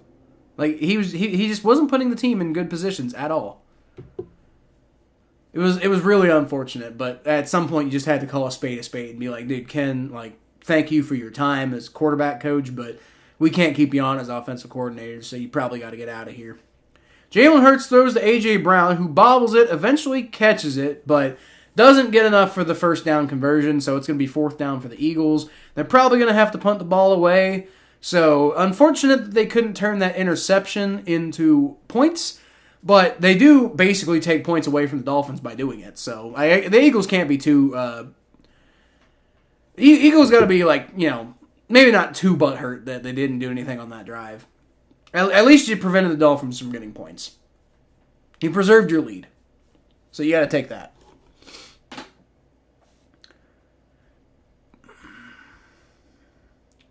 Chargers and Chiefs were actually... that was a pretty close game until, you know, out of nowhere, just the Chiefs randomly started pulling away. But, like, that was a really close game at one point.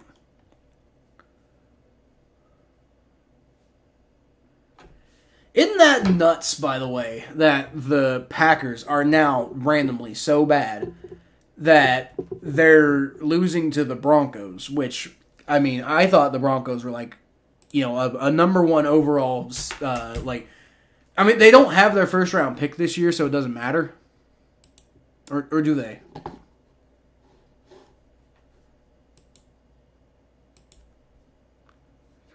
Maybe they do. Because Brandon Perna keeps talking about wanting it. So, all right, it's going to be a tush push, and they got it.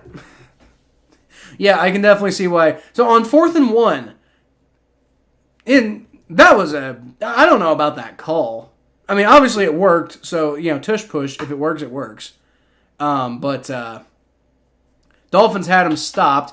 And the thing is, if you don't convert that, you put the Dolphins in amazing field position. So that was a ballsy play, ballsy call there by Nick Sirianni. But I guess if the tush push works every single play, if it has like 100% success rate, then I guess whatever. And they're just going to keep doing it. Look at that fucking shit-eating grin on his face. He knows exactly what and he's going to keep doing it until they ban it. That's the thing. And like, is it bullshit? Maybe. But stop it. Honestly. If you don't like it, stop it. Don't get it banned. That's weak as fuck, dude. If you don't like it, figure out a way to stop it.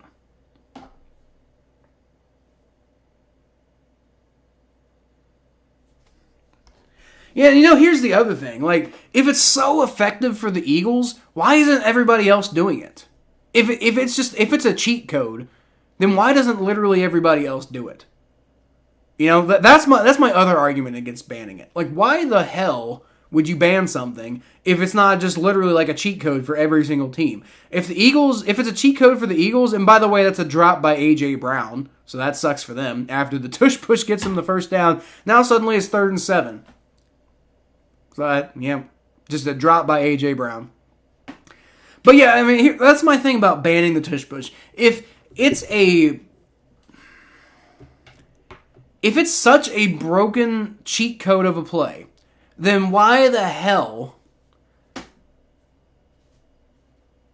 can't anybody else do it with the frequency that the Eagles do it? Clearly, the Eagles have a certain personnel, and they're calling plays that fit their personnel. And we're just going to ban that? That's the weakest sauce I've ever seen in my entire fucking life. If they ban that play, I'm going to be pissed. All right, A.J. Brown does catch it that time, and he might have gotten it, but I think they are calling they are saying it's a 4th down. And I do think he got tackled a little short. So let's see if the Eagles go for it again. I don't know. Maybe do another tush push. Do it! Do it! Do it! Do it! Do it! They're going to do it! They're going to do it. And tush push, and it's successful once again. Good God. I'm serious, though. If you don't like it, stop it. You know?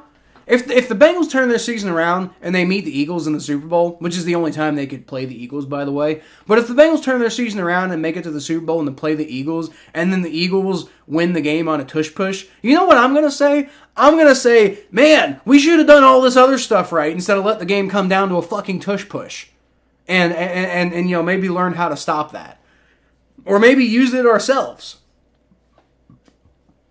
I mean, that's the thing. Like, you know what the tush push is?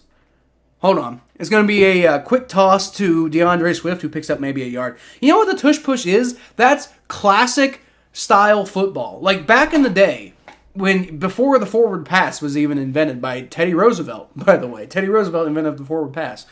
But before the forward pass, you know what people did in football? They just fucking got up to the line and they handed the ball off and you just ran it. And you basically tried to push the other team. It was kind of like rugby without passing. And so that's basically what football was founded on. And you're telling me we're going to ban that play? What a joke. What a joke. If they ban that play, I'm going to be mad. Jalen Hurts, shotgun snap, throws, and it's caught for about a 4-yard pickup by A.J. Brown. So it's going to be 3rd and 5. Mikey says Ronald Curry should be our OC. I thought Carmichael was good, but he's not. I don't know much about Ronald Curry, to be fair, though. So I don't have much to contribute to that one, Mikey. We were 0-3 in the red zone versus Houston. Yep. And that's partially Foster Moreau's fault. If I hear Brandon Staley talk one more time, I'll break a table. Dude, Brandon Staley sucks. He really does. Jalen Hurts going to hand the ball off to that's Kenneth Gainwell, and he actually gets almost a first down out of that. Kenneth Gainwell doing something. There is a flag on the play, though. What's the flag? I thought I might have seen a helmet-to-helmet hit, but I don't know if that's what they're calling here. So, we'll see.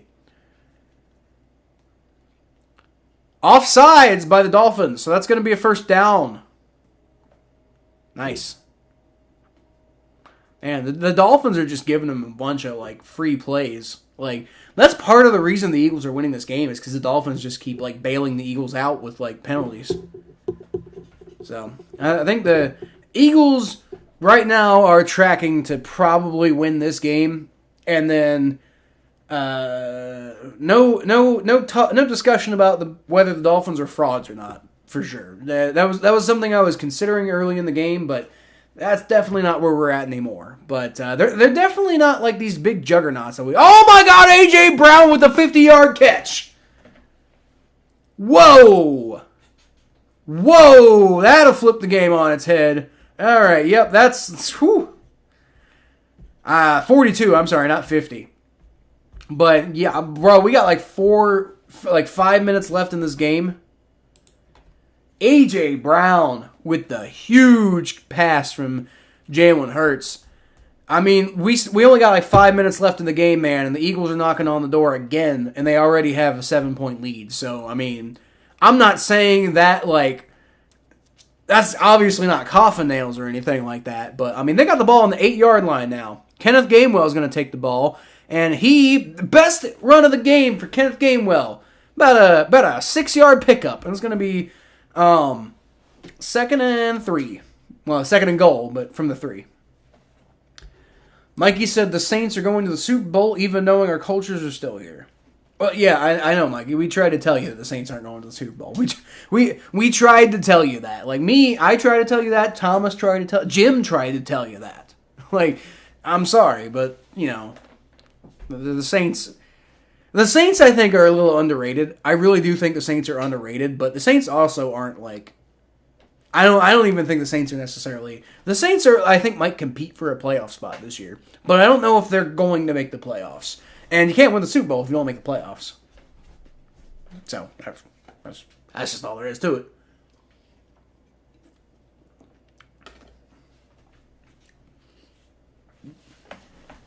All right, 4:50 left to go in the fourth quarter, and the Eagles have 3 yards to go for another touchdown. So, for the potential to take a 2-point lead, Kenneth Gainwell is going to get the ball again, and he spins in for a touchdown. I've been talking shit about Kenneth Gainwell all night, and he finally gets himself in. And so, me over here lamenting the fact that I started him in fantasy, well, he just got a touchdown. So, I guess that worked out okay for me. There you go. All right. So the Eagles are going to move ahead to 30 points pending the extra point. And I think we can go ahead and say the Eagles probably going to come away with this one. With only like 5 minutes left to play in the game. 4:46 left to play in the game. This one's probably getting kind of out of reach here for the Dolphins. But you know, we're not there yet. I'm not going to sit here and say we're like all the way there yet. But looks like I had the Eagles offense about pegged down as far as like what they were going to do against the Dolphins today. I was a little short on points, you know. I mean, they could get another field goal, you never know. And then it'd be 34. But hey, 31, I think I was pretty close. I think I expected a little bit more out of the Dolphins offense though. 17 points so far. And maybe they get a touchdown here on their next drive. I mean, honestly, like if I'm the Eagles, who is the Eagles defensive coordinator?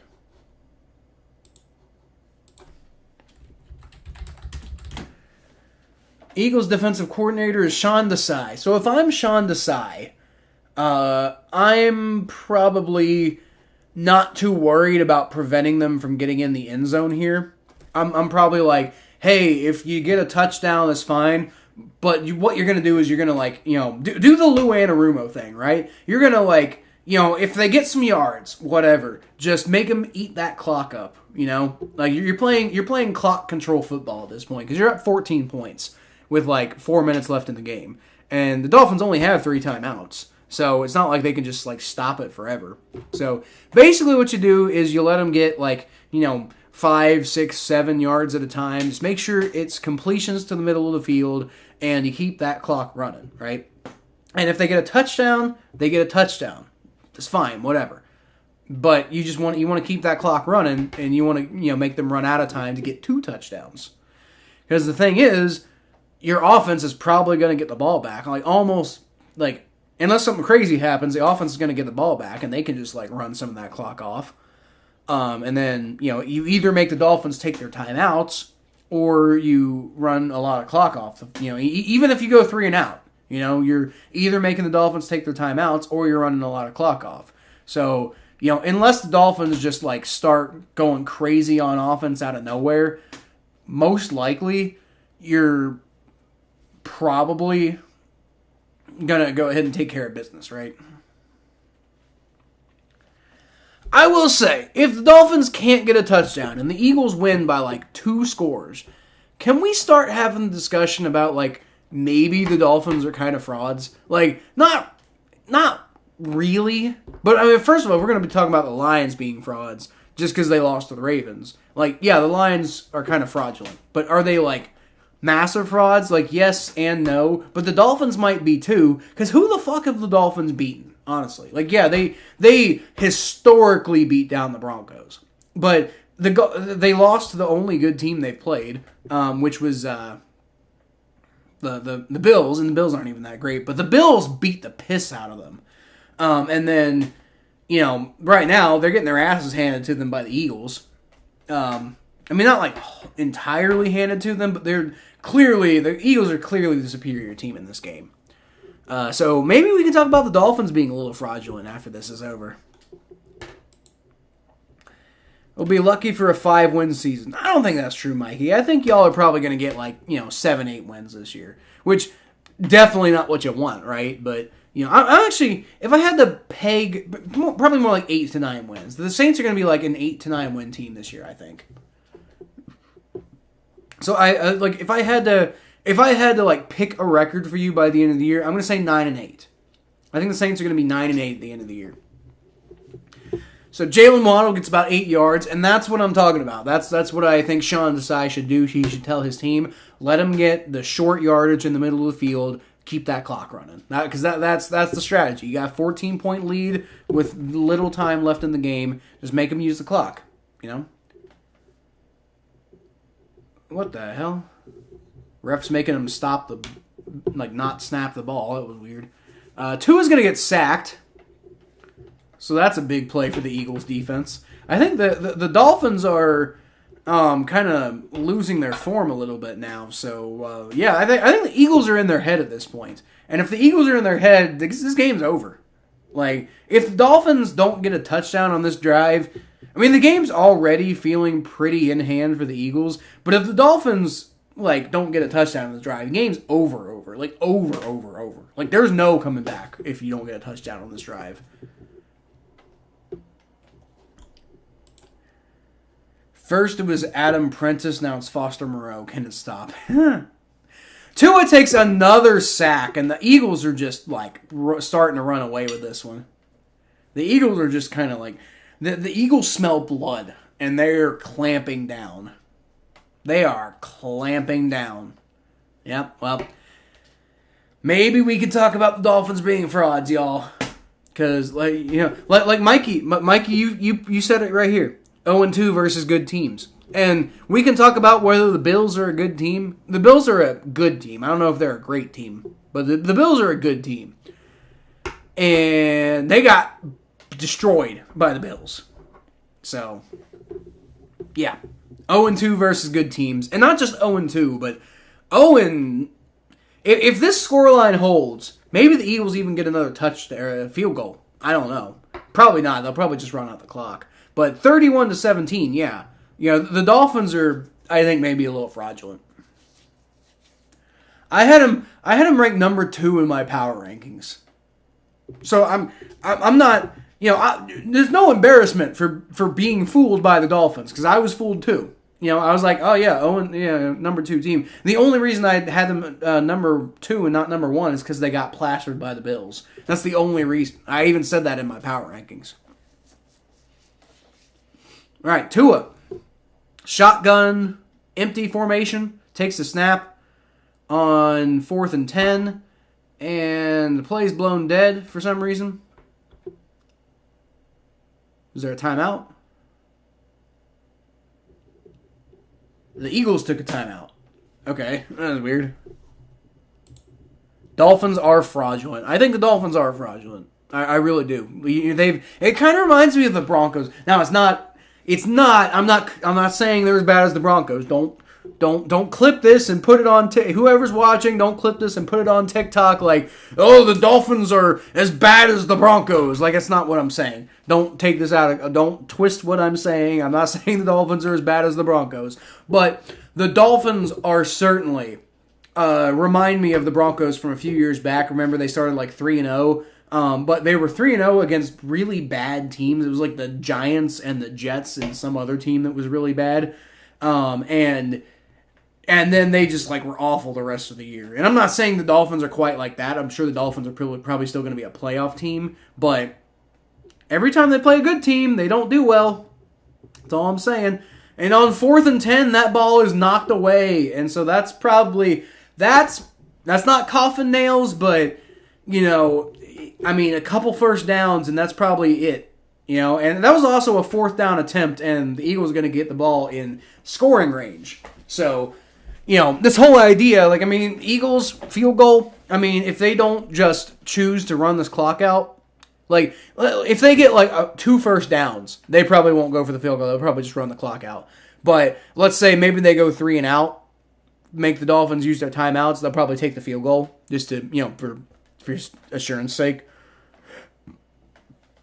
So, this was looking like a pretty good game, but I think at this point the Eagles have this game well in hand. Well in hand. So, if there's any silver lining for the Bengals, in this horrendous bye week that we've had, if there's any silver lining, it's that one of the best teams in the AFC lost, and also looks a bit fraudulent. So, while it would have been nice to see the Chiefs lose to the Chargers, but I don't think that was ever really going to happen. But and by the way, yes, I know we're 3-3, but I'm still thinking about turning the season around just like last year. I'm still thinking about turning the season around and fighting for the number 1 seed, and are we going to be fighting for the number 1 seed at the end of the year? I mean, probably not. It was miraculous that we were last year. That was crazy. But, I mean, at the same time, we did it last year. We could do it this year. So all I'm saying is the Dolphins losing is ultimately good for the Bengals. We could be competing with them for the number 1 seed. Or, more realistically, the Dolphins could fall off a little bit. We could potentially be fighting with them for a wild card spot. So, it's good to see, a fellow competing team in the AFC falter. Good for us. Now, again, Bengals got a lot to prove right now if we want to start talking about, that kind of season turnaround again. Because, 2022 was... The fact that we came back from an 0-2 start and looking like trash early in the year, that was crazy. It was crazy that we came back from that. But we did. So there's no reason to think we can't do it again. No reason to think we can't do it again. And if we do, teams like the Dolphins are teams we're going to have to pay attention to. So just good to see a competing, a high caliber AFC team kind of falter like this, Now, you wish it was against another AFC team instead of against an NFC team, but still good to see. Still useful, potentially. All right, and the Eagles are going to get the ball at the 25-yard line. DeAndre Swift is going to get out of a bunch of tackles, but he's still going to lose yards. So he almost lost 5 yards, still ends up losing 3 yards. So the Dolphins just, destroyed him on that one. And this is what I think that is probably what the Eagles are going to do. They're probably just going to try to run it 3 times, see if they can get a couple first downs. If not, they're probably going to take a field goal, just be happy with what they got. Try to make the Dolphins use their timeouts or run the clock down. Jalen Hurts, 4 of 4 on QB shove plays. And that's why people are trying to ban it, which is bullshit. All right. Second and 13. It's going to be a handoff to DeAndre Swift, and this time he's got a big lane. And he's going to get it all the way down to the 5-yard line. Wow, that worked out pretty well. All right, well, now you're starting to think about touchdown if you're the Eagles. Instead of settling for a field goal and making them use their timeouts, now you're starting to think touchdown. Great block by Jason Kelce. Kelsey? Is it Kelce or Kelsey? I always forget. But great block there by Jason Kelce. Another former UC Bearcat. And the one of the Kelce brothers I actually like. Not a huge fan of Travis, but that's just because he beat us and he likes letting us hear about it. But I mean, at the same time, he beat us once. Chill your jets, man. If they beat us again at the end of this season, then yeah, there's not really much left to it's. Although then again, the Bengals, Joe Burrow will still be 3-2 against them. To be fair, so the Chiefs are going to have to beat us a lot to make up for the fact that we started 3-0 against them. But at the same time, if they beat us twice in a row, then we can't really talk about our 3-0 start because it's not really relevant anymore, too. So, but the Chiefs also beat us in the AFC Championship, went on to win the Super Bowl after our mayor talked trash. So, there's also that aspect of things. I think honestly, the fact that Travis Kelce was just so smug about it after the game, that's the thing that hurt the worst because we created that. That was our fault. It didn't have to be like that, but we talked all that trash. But then again, that's the risk you take. I wouldn't take back the trash talk. It does hurt more when you do it that way. Eagles are gonna kneel on it. Okay, well, all right. I guess they're just gonna end the game now. Are the Dolphins just gonna agree to let the time run out? Oh, the Dolphins are out of timeouts. Okay, yeah. Okay, so that's what's going on. Eagles are gonna kneel the ball. And I believe that'll be enough to end the game. Yeah, okay. I didn't realize the Dolphins were out of timeouts. Okay, that makes more sense then. I probably should have guessed that a touchdown would end, or a first down would end the game. All right, so it's going to be another kneel down, and this is going to take the clock down to about 40 seconds, and then it's going to be one more kneel down, and then I imagine it's probably going to be like a quarterback run or something like that, and he's just going to run around in the backfield and waste the rest of the time on fourth down. I imagine that's probably the way they do it. I don't know. I'm spiteful. I'd kick a field goal myself personally. I'm a dick. All right. 48, 47, 46, 45, 44, 43, 42, 41, 40, and he kneels on it on 40, and with 37 seconds left. And so that's the end of the game. There is more time on the play clock than there is on the regular clock, and the Dolphins are out of timeouts, so that is going to be the final score of this game. The Eagles could have scored more, but they chose not to, which is probably admirable. You know, that's probably the right thing to do. But the Eagles are going to come away in this one, and the Dolphins come away looking very fraudulent. Very, very fraudulent looking right now. 9-8 with DA and Pete Carmichael, please. Dude, the Saints are a good team. Like, yeah, y'all have the talent, I feel like. Like, the Saints have the talent to be, like, a playoff team. You know, like, maybe winning the NFC South with the talent they have. But I think that Pete Carmichael is probably going to hold him back from that. And honestly, I don't think Dennis Allen's a terrible coach. Like, I think you give Dennis Allen more flack than he deserves. But like Pete Carmichael, I'll give you Pete Carmichael. He's had some bad stuff, but yeah, I think 9-8. I think you can definitely go 9-8 because you got the talent on your team to go 9-8. I definitely think you could do that. I mean, shit, you guys are 3-4 right now, right? Like you just got to win 5 more games. Wait, 6 more. Still, you got to win 6 more games. I mean, you know, you're 3-4 right now. Like you're basically not that. Like, you just got to, like, win a little bit more often the rest of the season. Like, not that much more often. You're already, like, about a 500 football team anyway, so it's just got to get a little bit better than that. I think I am predicting the Saints finish 9-8, personally.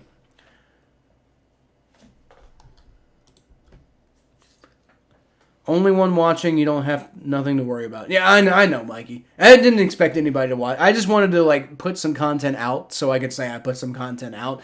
I didn't really expect anybody to show up because, like, why would you come watch my stream when I have nothing to do with either of these two teams? And you could instead go watch, like, Tom Grossi. You know, like, I didn't expect anybody. The fact that you showed up, I appreciate you, Mikey. That's a true loyal fan right there. I appreciate you showing up. I did not really expect anybody. I honestly half expected to come here and, like, literally nobody was here the whole time. The fact that you and John showed up, like, John, I think, left a while ago, but the fact that John was here for a while, kind of nuts. Don't want to tank because of our coaches. I mean, I guess, but you could always fire the coach. Orlando Brown helped the mayor make a video. Huh? Our mayor? Orlando Brown was a member of the Chiefs at the time, Mikey. What are you talking about?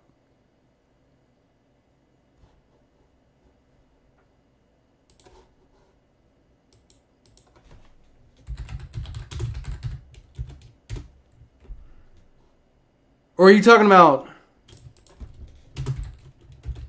Oh, wait, no, you're probably talking about... I imagine you're probably talking about, like, the actor Orlando Brown, which, you know, fair enough. But, you know, when I think Orlando Brown, I think our left tackle, because that was a big get for this offseason. But fair enough. James, what's up, James? We lost the bye week. We sure did, buddy. I was talking about that at the beginning of the stream. Boy, did we lose the bye week. Oh, man. The Ravens look dangerous. I'm actually kind of worried about the Ravens now. The Steelers... I'm still not worried about the Steelers. Yeah, they beat the Rams, but they, I don't know. I'm not that worried about the Steelers. And then the Browns, like, they beat the Colts, but the Colts are not good. And they only barely beat them with the help of the refs. So I ain't too worried about the Browns. But it does suck that all three teams won, though. That's definitely true. Dennis Allen should not let Carmichael on the plane. Yeah, I guess that's not really how that works, though. James says 1-9 odds to lose the bye week. Takes a real cursed team. Well, it is what it is. It is what it is. It just means we gotta, bust our ass. We can't take weeks off, It means we just gotta do the same thing we did last year. That's literally it. Because here's the thing. If we do the same thing we did last year and just, we don't lose a game for the whole rest of the season, then that means we're gonna beat the Steelers twice, which puts us ahead of the Steelers. It means we're going to beat the Ravens, which puts us only a half game behind them, and we just have to wait for them to screw up one more time. And then the Browns, with their whole quarterback situation, I'm not confident that they're going to stay doing that, especially when they let I was worried about their defense, and then they let the Colts and Gardner Minshew put up 38 points. So, yeah, it sucked to have them all win, but at the same time, I'm not that worried about it right now because none of them are all that good. Yeah. You think he shouldn't have let Carmichael on the plane when he signed? What was the point of signing him then? LT, yeah. Tua's washed. Richard, what's up, Richard? What's up, Richard? Tua is washed. I don't know if Tua's washed. This is just who Tua's always been. Dude, I was telling the story earlier before you showed up. On Twitter the other day, some idiot Dolphins fan, after they beat the Broncos 70-20. After they beat the Broncos 70-20, some Dolphins fan was talking trash to me on Twitter, dude, Tua Tagovailoa is better than Joe Burrow, and it's not even close. And it said one of them said one of the all-time greatest draft misses was the Bengals selecting Joe Burrow over Tua Tagovailoa, and it's just you guys are out of your mind. A year ago.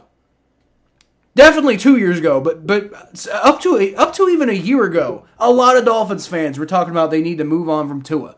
But now suddenly he's he can do no wrong. He's perfect. Well, no, this is who Tua is. He's not a great quarterback. He's a good quarterback. He's a top 10 quarterback, but he's not incredible. Tua's the Dolphins are frauds, I think is what we're getting out of this game. Because the Dolphins have beat the piss out of some really bad teams, like the Broncos. They beat them 70. They won a football game 70-20. We have to acknowledge that. The Dolphins definitely won a football game 70-20.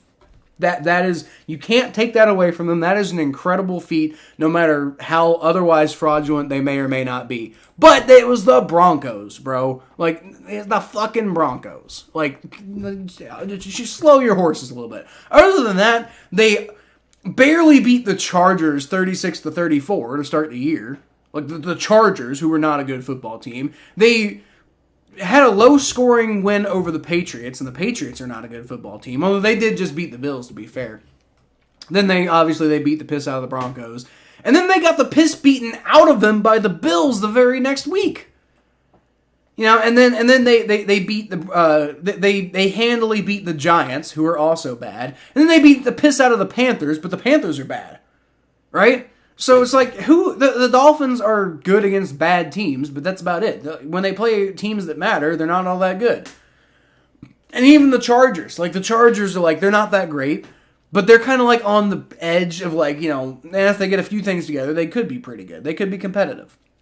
They're not. I wouldn't quite call them there just yet, but if you barely beat the Chargers 36-34, that's not that impressive. And then the rest of their schedule is just it's nothing, dude. So I don't know. I'm hoping to put out power rankings again this week, and when I do, the Dolphins are going to take a tumble. And I mean, I had them at number 2. That was way too high. I need to formally apologize for putting the Dolphins at number 2. The Dolphins are not the second best team in the NFL. That was way too much. Some people had them at number 1, and that was crazy. But I shouldn't have even had them at number 2. I really shouldn't have. Richard, did you call 31-17? He should have come here and called it because I said 35-31, so I wasn't too far off the Eagles, but I think I overestimated the Dolphins. The Dolphins are not that great. They had 5 easy games. Well, it wasn't 5 easy games because they played the Bills. No, you're talking about the wins, yeah. So Panthers, Giants, Broncos, Patriots, Chargers. I wouldn't call the Chargers an easy game, but it's definitely if that's your hardest game of the year, then you haven't played anybody, We knew they were frauds. Yeah, I didn't think that they were frauds, but I also didn't think that they're it was entirely oh yeah, the Dolphins are as good as they look. Because again, I compare it to the Broncos from a few years ago. They started out 3-0, and everybody's like, "Oh, the Broncos are really good," and then they just fell off the rest of the season. And everybody's like, "What happened?" Well, what happened is the fact that you played the Jets and the Giants and some other shitty team. Might have been the Texans. I don't know. I forget. But it was 3 shitty-ass teams. They started 3-0, and everybody was like, "Oh, the Broncos are a great team." Well, no, you just played 3 awful teams. And then you play some real teams, and you're awful. They ended up missing the playoffs that year. I think that was Russell Wilson's first year, if I recall correctly. Do 10 backflips for Joe Burrow? What do you mean you'll do 10 backflips? You can't have Joe Burrow, if that's what you're asking. But he wins a game and you'll do 10 backflips? That'd be pretty cool. You should do that. But you can't have him. DM me the post you legitimately called 31-17. Well, if you're right about that, Richard, DM me, and I'll my next video, I'll shout you out. I'll put you in the video. If I get the power rankings this week, I'll put you in the section I talk about with the Dolphins. Hey guys, don't forget Richard called 31-17. I'll put you in the post. I'll make you that promise. All right.